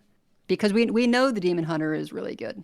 And so I chose, I'm gonna do Demon Hunter because screw this board nonsense. That is not for me. It is way too easy to mess up. And for me, I find much more comfort in anytime I run into a deck like the Boar Priest, I'm sort of figuring out, okay, what mistakes am I making? Because even if it is crazy good, I think both people are making mistakes with the deck. I win sometimes because they make mistakes, and I lose sometimes because I make mistakes. There's things you can do, like not playing enough minions so that it's challenging for them to wild Pyro Northshire and draw a million cards. I think I make people mad with my Sorceress Mage, Barbaric Sorceress Mage, because I have Amplified Snow Flurry. And so the turn that I'm setting up lethal, I freeze their face so that they'll combo off and be frozen, and they're just dead. I'm a little different from you two in a lot of ways, in that sometimes if I look at a deck for a lineup, say Demon Hunter in this example, and if you're saying, oh, well, nothing targets Demon Hunter, and that's why or at least not enough decks target Demon Hunter, and that's why it draws a ban so much, that's where I like to get creative. So I occasionally have to not ignore data, but the data doesn't exist. I have to operate on smaller samples and my guts, because I'm the only person playing Quest Shaman. Now, I know from playing it myself that it slaughters Demon Hunter. It also cannot beat Quest Hunter. So I have to do a lot more small sample size kind of things, but I still use data. I do it to figure out my opponent's things. And what I was mentioning earlier in the show about when I'm playing off meta, I don't want my opponents to be playing off meta. That's because of this as well. I want to know exactly what's in my opponent's deck, what they're trying to do, so that I can play around everything, but they don't know what I have and they can't play around everything. It falls apart a little bit in open deck lists in tournaments, but still they won't have a sense of what I'm trying to do a lot of the time. Well, it depends on how long they have to practice the lists. Yeah. Like if submission closes like half an hour before the tournament, they won't have time to figure out like what you're playing and play against it until like between day 1 and day 2, probably. So you get a little bit of a benefit there. There's weird stuff that happens too, like that match Wicked Good you and I had where we were playing Curse Warlock Mirror, and they learned what to do after realizing what we were doing. That's super strange. I had a similar experience with that ended up changing, and I'm not sure in the end what's correct, but the Fatigue Lock or Agony Warlock right now had a mirror of that where I was just not tapping. And then they saw that, and so they stopped tapping because they're like, okay, I guess that's the right thing to do. But then eventually they started tapping, and they managed to get Altar of Fire off of the, like, so they had it on a Noggling. Oh, man. And so because I didn't know that, I didn't see it coming when they went Bran, Noggling, Altar of Fire, and then did all the curses. And so I wasn't prepared for that. But I don't know what's correct. Was I on the right line but just got unlucky? Or should I be trying to find those so that you can get the Bran Noggling play and screw them over? I don't know. I feel because it's a new deck, that matchup hasn't been played enough. No data there. Oh, all right, so a couple things. First of all, Edelweiss is not joking. She brought Murloc, Warlock, and THL this week. I assume to target slow druids. Good for you. Yep. Second of all, I love the framing of you get to either be good at Boar Priest or have a job. I that amuses me. I think it's very funny. I know that's not true. Okay. I think it's very funny. I think that's a funny thing. I don't know if it's true, but also I have a job and I'm bad at Boar Priest, so far, data checks out. I don't know. That does sound like the most boring job ever, though. It's true. Yeah. So, what we're talking about here, all the things that you just described, Edel, are all experience, are all things gained by experience by playing. So, okay. We have two different conversations. We were worried about this going into this because of how many different subtopics there are to cover. However, to bring it back, to talk about Boar Priest specifically real quick, and just the conversation that's been going on this week, what if the data is wrong? What if the data doesn't reflect my experience? What if I'm a good player and the data is bad players? That's the conversation this week. First of all, I hate that entire discussion. We'll talk about that shortly. But the conversation around optimal play and high skill cap decks, it's not the most helpful conversation, I think, because it's not really very actionable. It's just all kind of like, you either shame people who like the stats by calling them bad, or you shame people who are misaligned with the stats by calling them out of touch or wrong, whatever. I don't think that's helpful for either side. But if you look at Boar Priest, it has a 42.7% win rate at Legend over the last 7 days, 48% win rate at Masters Tour and the Orange Open. It is designed to hard target control warrior. It's pretty good at that. But Blyze, who you may know from winning 2 Masters Tours in a row, is rank 1 Legend with Boar Priest with an 80% win rate. Is the data wrong and is everyone else just bad? Okay. This conversation is really unpleasant overall, so we're going to sidestep the whole thing. Because what is the High Legend experience? Now, we touched on this a little bit. I had a brief visit to the High Legend experience in the Stormwind and Alterac metas. We talked about it a lot in the Ladder Anxiety episode 310. Pretty proud of the work that we did there. Talked through a lot of that stuff. But when you're in top 50, top 100, you play against the same people, not just the same matchups, the same people with this, like, they might change their deck a card here or there, but you'll generally know what you're against because it's the same person, and you say GLHF before the match begins because they're on your friends list. They're people that you know, and quite often, at least in my experience. And these players, when you look at your Blyes, your Gabbies, your Dead Draws, your Habu Gabus. Habu Gabu is a great example. Rank 1 Legend with Quest Druid last meta. Rank 1 Legend with Control Shadow Priest, which you might not remember that as a deck. Your memory's not wrong. It wasn't. But he got Rank 1 Legend with it. Rank 1 Legend with regular Naga Mage's expansion. So on, so forth. You look at Dead Draw winning with Mozaki Mage in the first expansion of last year, in Barons or whatever. You look at people that win with decks that aren't really decks. these people are consistently skill outliers with anything they play. These decks don't usually perform outside of the hands of the pilot. Very few people that have good runs with them that we see on Twitter, and then people net deck are like, what is happening here? And we don't have data on what Bly's win rate would be if he was just playing DH. If he went 80% with the Boar Priest and would go 80 or 85% with the DH, we don't know that this is better than his performance would be with meta stuff. And when you look at these players, think about the job of a professional Hearthstone player. Their job is to optimize their game. Optimize in this context means find and eliminate mistakes, because they view this as a binary problem. Either I am playing correctly or I am playing incorrectly. The switch is on or off. There is no mistakes, yes mistakes. Those are your two options, your two buckets. So this concept distorts every discussion about high-level Hearthstone, because triple-digit legend ranks become dumpster because you've made multiple mistakes in a row in multiple games in a row. Your average stat becomes stats from bad players because they're people that are human and make mistakes sometimes. So if their entire job is finding mistakes, they don't evaluate themselves as I must be the outlier because I play this well, because their curve doesn't start at the middle of skill and look forward and backwards. Their curve starts at the end of skill, which is only mistake-free gameplay and only looks backwards. So because of that, they never view themselves as being at the front of the line. They just say that's where everybody should be. And that means the deck must be the reason why I'm winning. Their perspective is so narrow that they do not consider the possibility of themselves being skill outliers, that other people will not replicate that performance, so it must be the deck. But you should not view yourself as a bad player because you can't win 80% of the time with Boar Priest. That's just not realistic in how the world works. That's just not how that works. Yeah, and there's a couple things going on here, right?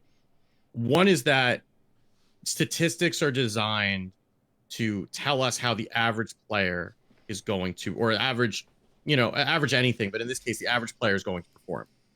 The top players are by definition outliers, right? Like the someone who is number one legend is an outlier. And this is also why you do need to be careful when you're looking at, when people post decks that hit rank 1 legend and it's got some weird cards in it, because that may not be relative to your experience. There's two things going on here. One of them is a small sample size, right? You're dealing with one player who played maybe 200 games at most, and normally a lot less than that, right? So like normally the kinds of sample sizes that we're working with are thousands or tens of thousands or 100,000s of games to allow regression to the mean, right? And when you're dealing with one player, it's a very small sample size. You're also dealing at top legend with sampling bias, because what happens is that you're playing against, as Hat said, you're playing against the same players, and you're playing against a much smaller number of decks. You do not get the range of decks at like top 50 legend that you get at Diamond 5, right? Because people are not memeing around at top 50 legend most of the time. Some people do.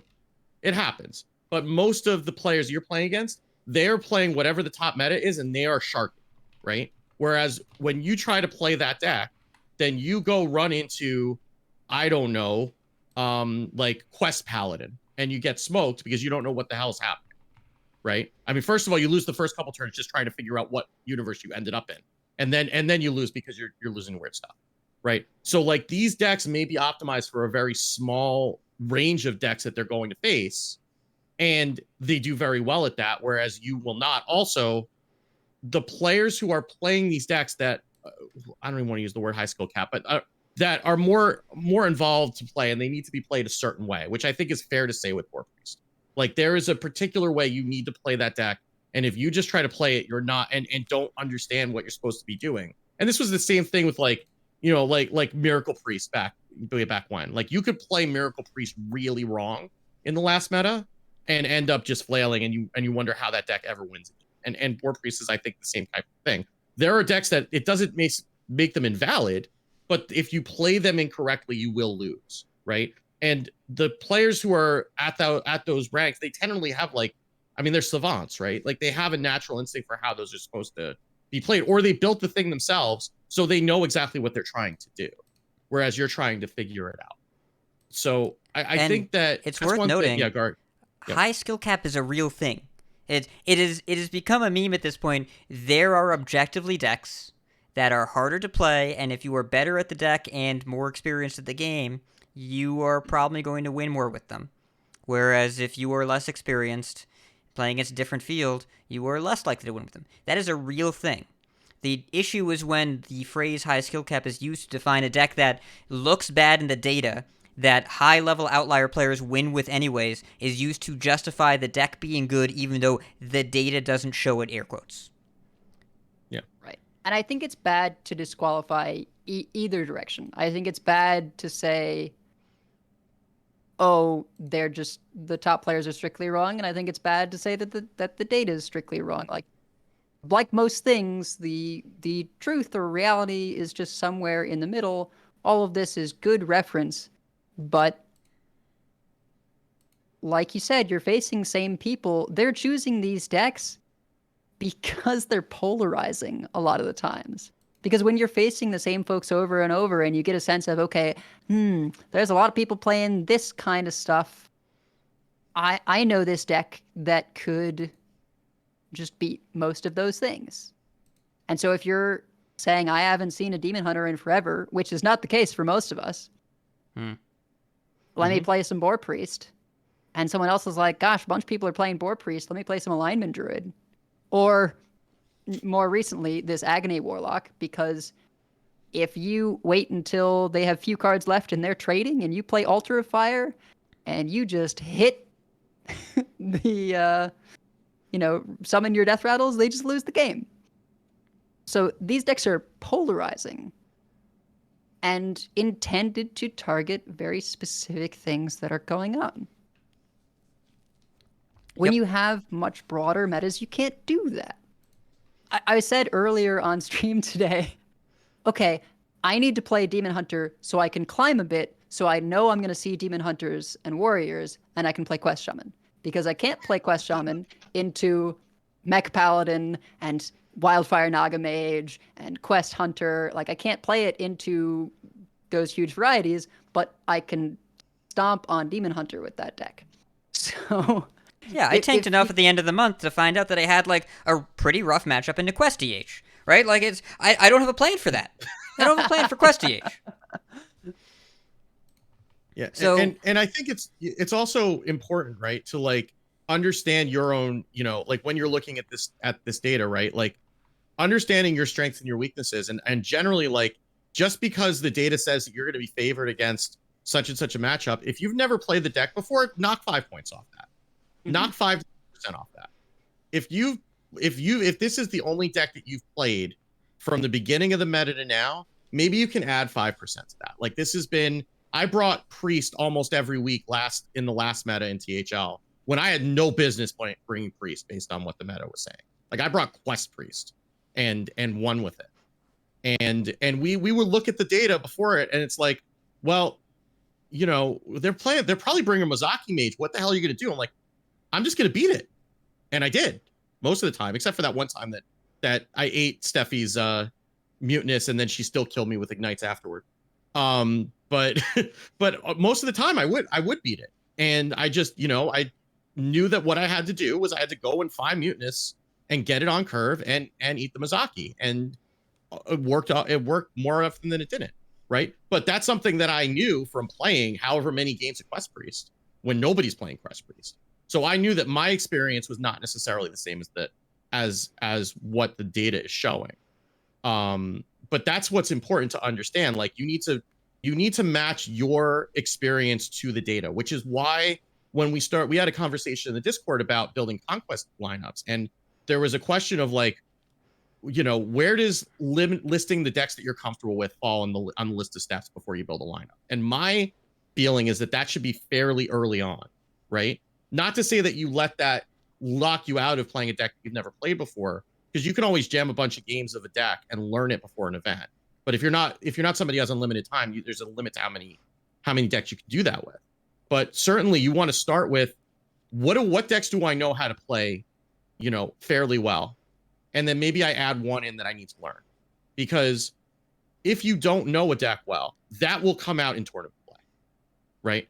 and that is something that will hurt your win rate. It doesn't matter what the data says, because most of the people who have been playing that deck in tournaments have put in that practice, right? So when you're looking at the stats on Off Curve, I should mention offcurve.com/masterscore if you're trying to get Conquest stats, by the way, because it was brought to my attention. I don't mention enough in the tournament section. I need to remember to do that.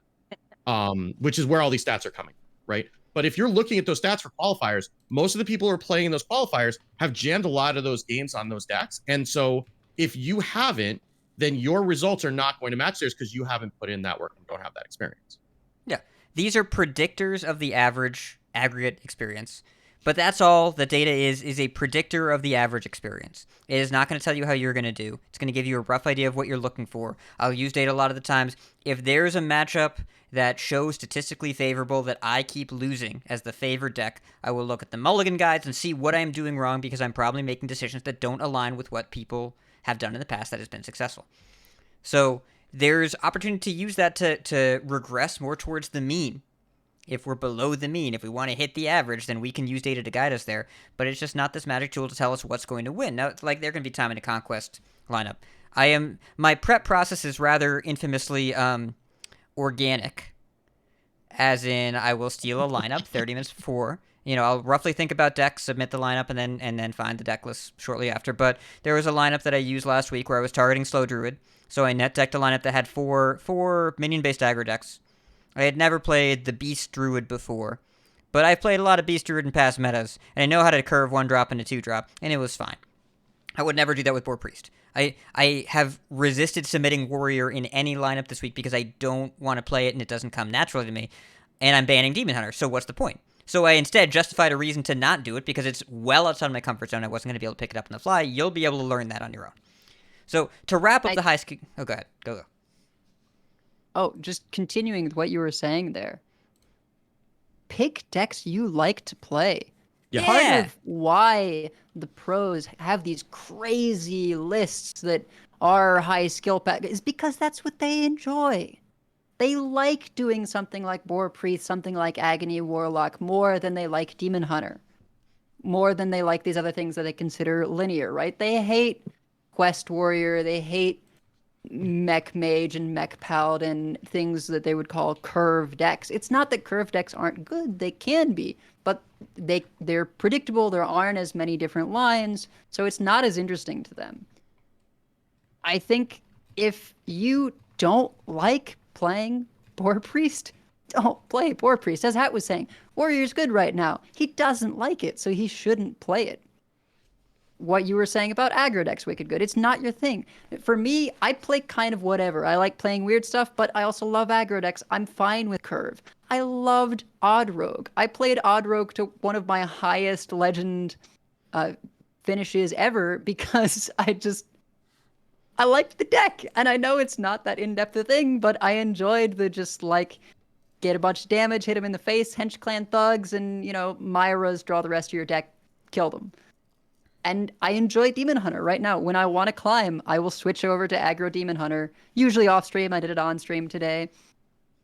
So enjoying what you're doing is going to help you to play more games on that thing, to be willing to learn that deck, so that you can maybe make yourself an outlier. Because again, averages,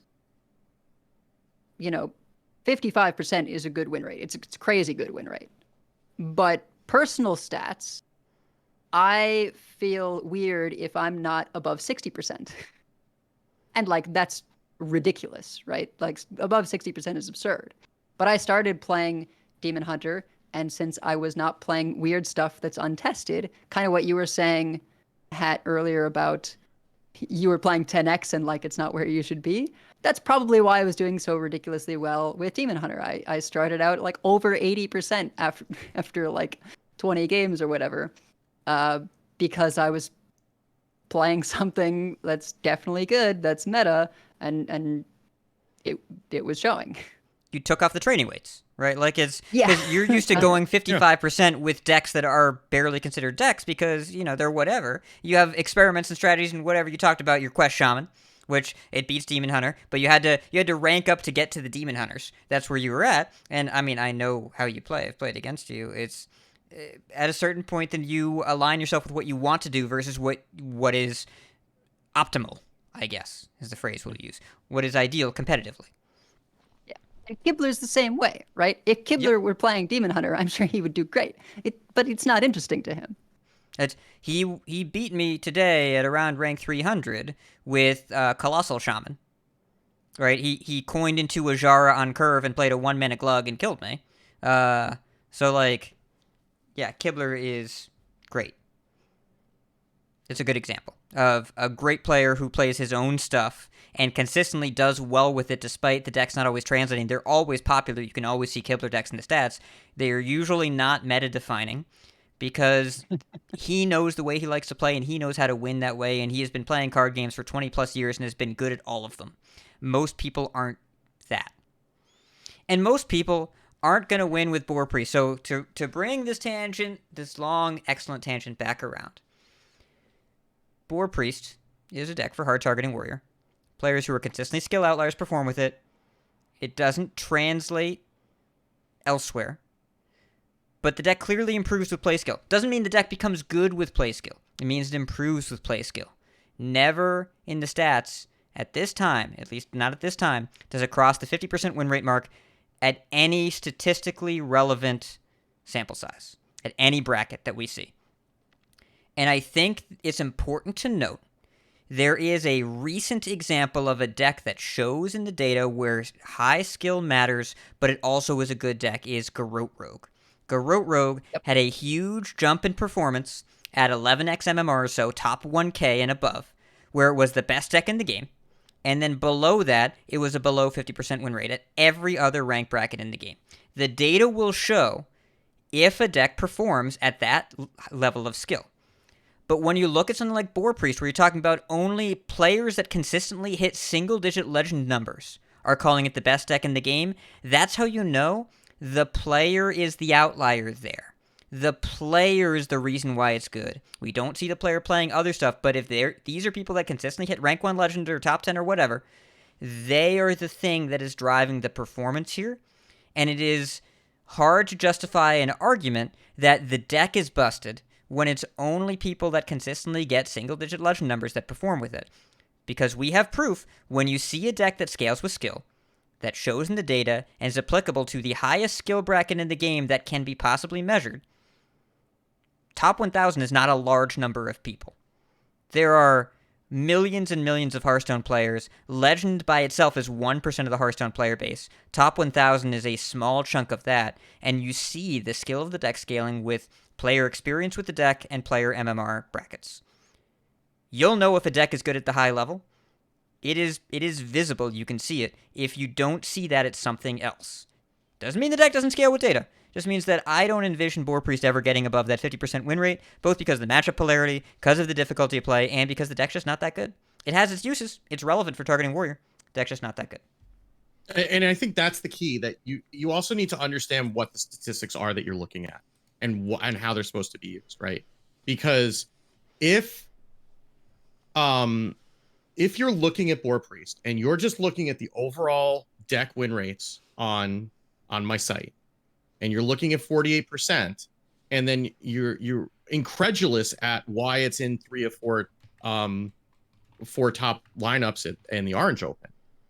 I mean, I can tell you that the reason that is because it's got a 72% win rate against Warrior, and a deck only needs to win once in order for the player to advance to the next round or get a win in case of Swiss, right? Yeah. So you could have a 33 or 34% win rate on a deck and still have that be a valid choice.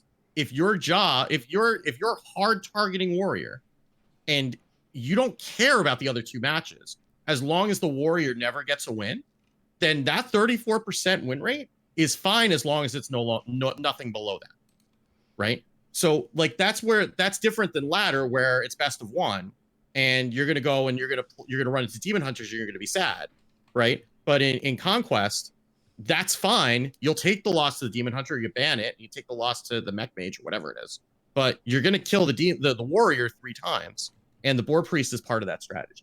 So it's important to look below the top level numbers when you're trying to figure these things out, which is one of the things that, we try to help out with too on this show. But if you just look at the top level numbers and you don't dig in deeper and ask why, sometimes you miss those types of things, and then you'll come to conclusions that maybe are generally accurate but may miss some nuance.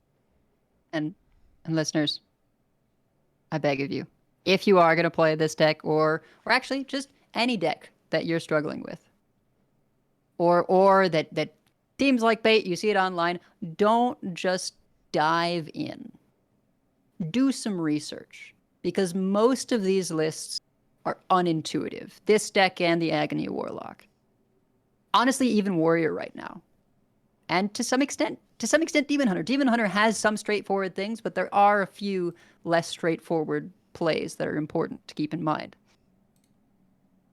Do a little bit of research, because it pains me when I face something. I mean, I know we keep using the example, but it's the most obvious example, the Boar Priest.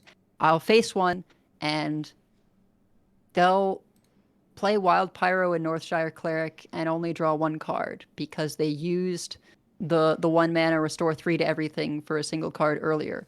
And then they just run out of cards. It's not how the deck is to be played. You're supposed to draw like half your deck with Pyro Northshire Cleric turn. So if whatever you're going to dive in, if it looks a little sus, try and find someone who, maybe the person who posted it, good source, watch some of their VODs, get a sense of how the deck is supposed to play out, because many times these things are unintuitive. Well, you can jump in if you're okay with you manage your expectations of success. Because if a deck is hard and you just pick it up and you don't know what you're doing with it, then you'll probably. But you might not learn then, because you don't have a framework. If you're just trying stuff, I mean, you may never figure out what you're supposed to do. And I think that's part of why the win rates end up being so low, is that you'll have people that just, they see the Twitter post, they play the deck, they give it 5-10 games, and then they quit with only the low win rate portion of playing the deck, because they can't figure it out, because they're like, oh, this is bad. Yeah, I mean, that's like the original like Raza Priest tier 3 meme, right? Because like Raza Priest was originally, it got easier, but it was originally a pretty hard deck to play, and it was definitely not intuitive. But it was like the best deck of that meta. But since so many people were playing it poorly, it ended up like tier 3 in the Vicious Syndicate report, and rightfully so based on the data. But it was definitely performing better when people got those reps in. But that does happen a lot. And if you want to see this on ladder for HS Replay, turn on the 25 games played or 50 games played filter, and then look at the difference. I don't know about Boar Priest because it's too new, but I would expect that, something that seems like it's a little bit more difficult, I would bet that, for like something like Quest Warrior, probably it doesn't change too much. For something that's a little bit more involved, that needs a little bit more skill, then I bet you that those win rates are going to go up for the players who are sticking with it and playing 25, 50 games with the deck as opposed to bailing on it after 5. And this leads us into the conversation. This is the important conversation. We started with this conclusion and wrote backwards. What do you do with all the information that we just threw at you? What do you do? What is your action point? Well, I like the idea of look up what a deck is supposed to do if you want to maybe make it feel like a deck the first time you play it. My personal belief, probably look at data less. All this conversation, we spent an hour yelling about data, probably use it less. Yes, you want to help yourself figure out what should I be mulliganing for, what am I roughly doing, research. But don't spend all day on HS Replay instead of playing games. Don't try and figure out the perfect deck. If you're building a Conquest lineup, pick a few decks and play them. If you want to learn a deck, pick it up and play it. Because data is a tool for prediction, and then you improve your personal play through learned experience. And unless you are Blaize or Gabby, There is more upside to playing more games and improving your technical playthrough experience than there is to spending more time on data. Just play Hearthstone. And if you see a Twitter conversation involving the words high skill cap between data people and pro players, mute the conversation and go play Hearthstone. It's not worth it, just play the video game. Speaking as a person that has been involved in all aspects of that world, of Twitter and data and whatever, not pro players, but sometimes I talk to them, whatever. Just play the game. Just play the game. If anyone tries to tell you the data is wrong, no, it isn't. But it might not reflect some people's experiences, and that's okay. But the data point that I have is that playing Hearthstone is fun, and not playing Hearthstone is not fun. There's a thread going around right now. Clark posted a question earlier. One thing you love and one thing you hate about Hearthstone. The thing that I love is playing Hearthstone. The thing that I hate is working the next morning. Just play Hearthstone. Just play the game and use the data as a guide and as a tool. But it should lead you towards playing more games and give you some information on what to do when you're there, not be something that you marinate in or focus on. Yeah. I mean, my general rule, and again, this is saying this as the data guy, as the guy who literally builds the dashboard for the qualifier and Masters Tour data, right? As the data guy, I am very likely to say screw the data, right? And there have been multiple conversations in our THL team where I have explicitly said that to our teammates in lineup construction, whatever, because the data was kind of leading us down a road, and it's like, just screw the data, just play the decks that you're going to play and play them well, and you'll be fine. Most of the time, especially for ladder play, the goal of using data should be to make sure that you're not bringing a knife to a gunfight. That's mainly what you're doing. You're trying to look for, something that has something close to a 50% win rate, so that you can be reasonably assured if you put the games in that you won't just end up tanking your rank, right? Like, that's generally especially when I'm, as I've said, I'm extremely tired this week. If I'm extremely tired, that is not the time to be trying to make Shellfish Priest work, right? It's just not it. There's a time and place for everything, and it's called duels, right?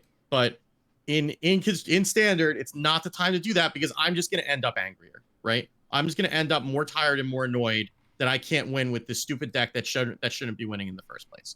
You want to use it to figure out, if I put the time in, should I be expecting to at least go 50-50 with this deck? And if the answer is yes, then go for it. If not, then maybe try to find something else. But if you're trying to find the optimal deck that you're going to be able to crush ladder with immediately, that deck does not exist. That deck will come to pass.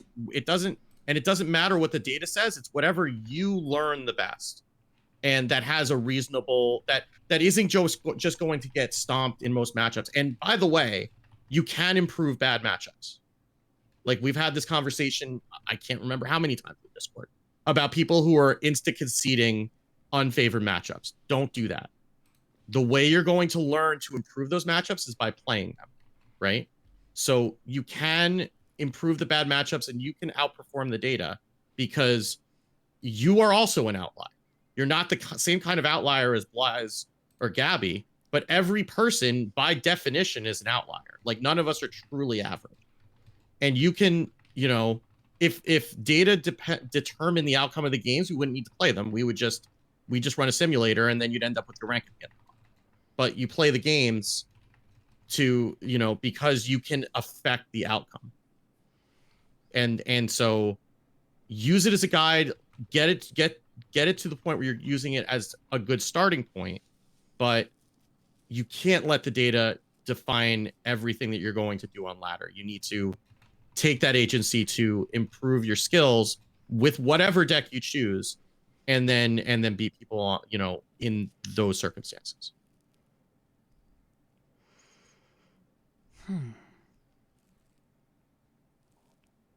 I feel like I should be like a motivational speaker, like, you are not an outlier. Come get tickets to my Madison Square Garden show or whatever. I would listen to you rant about data at Madison Square Garden. That'd be fun. I live near there. I go there every day for work. All right. No, it would. We could get a burger. It would be great. Burgers. think that's pretty good for explanations. This is something that we all have a lot to talk about, and I like that. I like that the conclusion here is probably use data less and don't pay attention to social media. That seems like a good set of lessons to give here. Yeah, And do watch VODs. Yeah, well, yeah, it depends entirely on how you play, but the best way to learn something is figure out when you have someone that's informed in a subject, educated in a subject or a deck or whatever, and you're not, learn what decisions they make that you don't make. I do this for Dark Souls bosses. I do this for Hearthstone decks. Just like someone out there has documented themselves being good at something. If I'm not good at it yet, I'll watch what they do that I don't do. So yeah. And there's some that, some streamers ask them questions, right? When they did something that didn't make sense, ask them questions. Like there are some people who, it's not a great idea, but there are a lot of streamers who want to help people understand how to play better. And if you ask them a genuine question that's not phrased in a way that that's not ending with the words "you idiot" at the end of it, then they're very likely to give you a real answer, and that might kind of unlock something for you. Or if you want to flip the setting, right, you can post replays of games that didn't go well. And we have a whole channel in our Discord for this, the just replays channel, where people can post things and say like, hey, does anyone see something I maybe could have done better here? And I know I have gone back to, this is not going to be a frequent scenario for people, but I've gone back and watched replays, not from my tracker, but from tournaments I was in where I was on broadcast and taking a look at, okay, on this turn, what could I have done differently? Did I predict right that they had this card in their hand, right? Or was I playing around something that didn't exist? There's a lot of ways that you can refine your play rather than just trying to find some unicorn deck that's going to do the work for you. Yeah. This is pretty common in our THL Discord, where if one of us, even when we win, sometimes we have a game we lost or even a game that we won that we didn't feel like we played particularly well, and then the rest of us will go through it turn by turn with screenshots and go through it turn by turn, and you could have done this, you could have done that, and we sometimes don't even agree, the others of us in the team, of what should be done, but we find other lines, and that's how you learn. You learn by talking to people. Coaching is another great way to do this, right? Like sometimes a 1 hour coaching session could be all you need to unveil like a really substantial flaw that you have that you can work on, and it doesn't even matter what deck, right? And then that'll just kind of help your win rate across the board. Yeah, I had a really great coaching session just recently with Scoos3, who's been a supporter of the show forever, and we were doing Wildfire Naga Mage. And let me tell you, we were both a little apprehensive about doing coaching on Naga Mage because the pop-off turns can be pretty involved. Yeah. The Wildfire variant means you only have a couple of those and you tend to win with Mordresh. The first time we had a pop-off turn, he was like, I don't know if I want to play this deck anymore. This is difficult. It's like, all right, so we did two more games. The next one, I nudged. I just kept track of Naga spell. The third game, like, you go and you do it. Did a fantastic job, won the game, crushed his opponents, messaged me later, said that he had a great time and sent some replays. Just all you need is a little bit of structure and guidance of how do I decide what to do. The execution, you'll figure it out, and once you understand the context of why we're doing what we're doing, a lot of other pieces fall into place. So the experiential knowledge is the most valuable part of data, and it is not something that's listed on a dashboard. It's listed in your head when you play the game, so go play the game. Don't worry about dashboards. You can look briefly to make a decision. You can look for Mulligan guides, but if you spend more of your time playing Hearthstone and HS Replay than you do in the Hearthstone client, consider recalibrating that. That's my advice. Or in the Vicious Unless you're page. me and you're writing code to build the dashboard, then you should do it. That's a reminder to myself. You don't count. I get that a lot. Yes. I'm not surprised. Very few data architects with Hearthstone podcasts and dashboards exist. I think there's really just the one. I guess I'm an outlier. Yeah. So, we have many folks we'd like to thank. Check out our thanks section on the website at coinconcede.com. You can find our content info, show notes, Patreon information. You can monetarily support our show at patreon.com/coinconcede. Join us every week live by following us on Twitch at twitch.coinconcede.com. Join our community chats in our Discord at discord.coinconcede.com.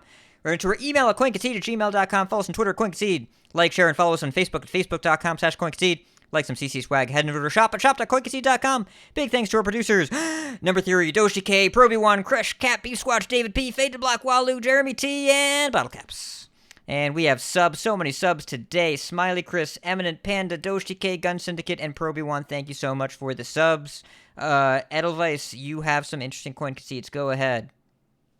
So my first is to Necra, who I believe as we speak, it started earlier, maybe it's done, but she is casting Overwatch League, which is a huge break. I just so much happiness for her. It's been incredible to watch her rise. I think I've said this before, but truly a pleasure. I'm honored to have her as a friend. And then She's like I famous forget the now. username. She's like a real person Yeah. that's like, Yeah. I remember No, it's the first time crazy. I went to twitch.tv with nothing after it, and the middle video on the top bar, Necro was just there. I was like, oh, I know her. I know. I mean, like, I casted her back when she was still casting Hearthstone, and like we casted someone ripping a holy wrath for 25, and I still have that in my highlight reel somewhere. But it's awesome. I mean, it's amazing how much work she puts in and how many metas she can keep in her head all at once. Like she's doing Pokemon and Overwatch and TFT and probably a couple other games that I can't even remember, and doing that all at a high level. It's incredible, and I could not be happier for her that she's getting all the recognition she deserves, because she works so hard, and it's great to see it paying off. Oh yeah, absolutely. And then my second coin concede here, I don't remember the username of this person, but there was someone on Twitter who made one of those I don't know who needs to hear this, but stop doom scrolling posts. And this was me at 4:30 or 5 a.m. and I realized, I should go to sleep, because that's exactly what's happening. I had been doom scrolling for just like 3 or 4 hours because of some recent news that the wording of potentially has severe ramifications for myself and my wife. So, but nothing is going to help from doom scrolling on Twitter. So, it's coin concede to that person, because I did need to hear that. Thank you, person. Steve, coin concede. So I'm going to coin concede to Rabbit-kun, who did all of the new emotes that I was hoping to unveil on Monday, but work decided that I was too tired. Actually, I decided I was too tired, but because of work. But I will be unveiling them tomorrow. They're also in the Coin Concede Discord. I've added all of them, and I finally have sub badges. Finally, I've only been streaming for 4 years. So she put together different colors of the Baku Priest Hero Power, which is my sub badges. So with the hands put together. So I'm really excited about that. It's been way too long, and they look great, and I'm really happy about it. I also like to coin concede to Diablo for being available when I was too tired to play Hearthstone this week, because that was a good way to just pass time mindlessly clicking at things, and hopefully not breaking my new mouse that I just got to replace the old mouse that I probably broke by playing Diablo. And also, we talked about this recently with the APM deck. Oh yeah. Yeah, one of the APM decks. I mean, I was playing a little Alignment Druid, which is also probably not great for I mean, you die most of the time before you play Alignment anyway, so it's probably fine. So, I'd like to coin concede to Atesh and Superior David for being on the Duels episode, Kibler, and Bly's by extension for that really fun game that we had earlier that day, and Ike for being the class specialist shaman main that I go to whenever I need a shaman deck. Alkali might have asked for class experts, and I replied with, I want Wirer for competitive shaman decks, and Jombre for beam shaman decks that might not be a meme. And I got called out by Tim Clark over PC Game for not tagging Ike. I'm on thin ice now, so I have to curry some favor there. So, when I want a shaman deck, I like Ike. You're on thin ice? Yes, basically. And that's our show. So keep calm and be your own outlier.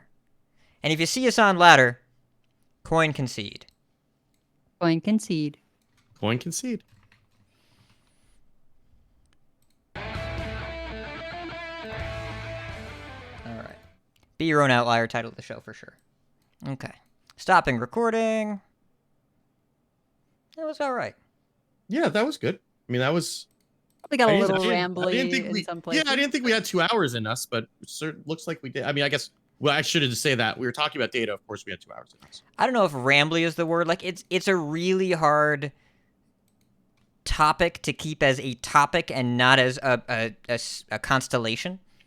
But I think a lot of the things that we touched on are pretty important and were tangential enough, and that we included all of them within a 2-hour total episode time. Plus, you're going to edit out a bunch of the stuff because our technical production was on point today. It'll be fine. Yeah. Get you all your audio stuff. So much content out there. Yeah. I admit that I avoided tagging a lot of people for basically every class except Shaman because I didn't want to get involved in what Hearthstone Twitter was being that day. Yeah. What? That was the day of the original data conversation, Oh, was which I it? just had absolutely no taste for, and so I just didn't want to tag anybody. I didn't see that until later, so Yeah. I just tagged the people that I felt deserved it. Yeah. You might I not mean, I know was- this, I was Edel, happy but that I'm it- a little bit more wired into Twitter than you are.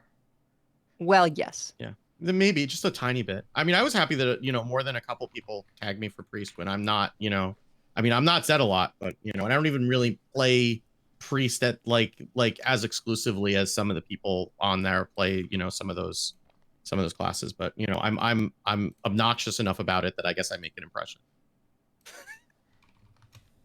It's not about the games; it's about sending a message. Exactly.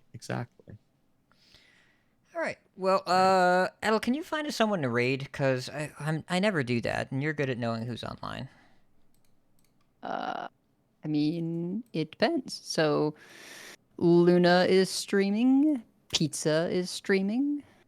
Need a reason to not Sway raid is Luna. with buddies, or sorry, is with BGs. I'm feeling Yeah. Luna. I'm You big gotta Luna make fan. up for if, the lost. if you wanna send it to way smaller, there's Send Me Your Arms, who was someone that Oh, I know. Send me your arms. How many yeah. people are watching? That her? was the streamer who Alkali featured when she Mentioned, was yeah, first starting out. Yeah. Let's see. I'm gonna wait for this ad to end. I think that we can.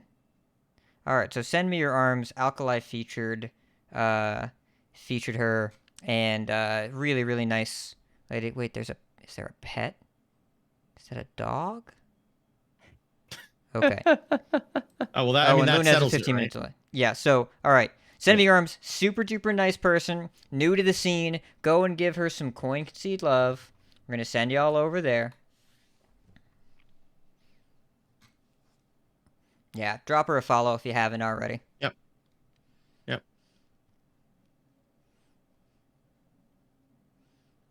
All right. We'll see y'all next week. Bye. Bye. Good idea, Edel. Good idea. Okay.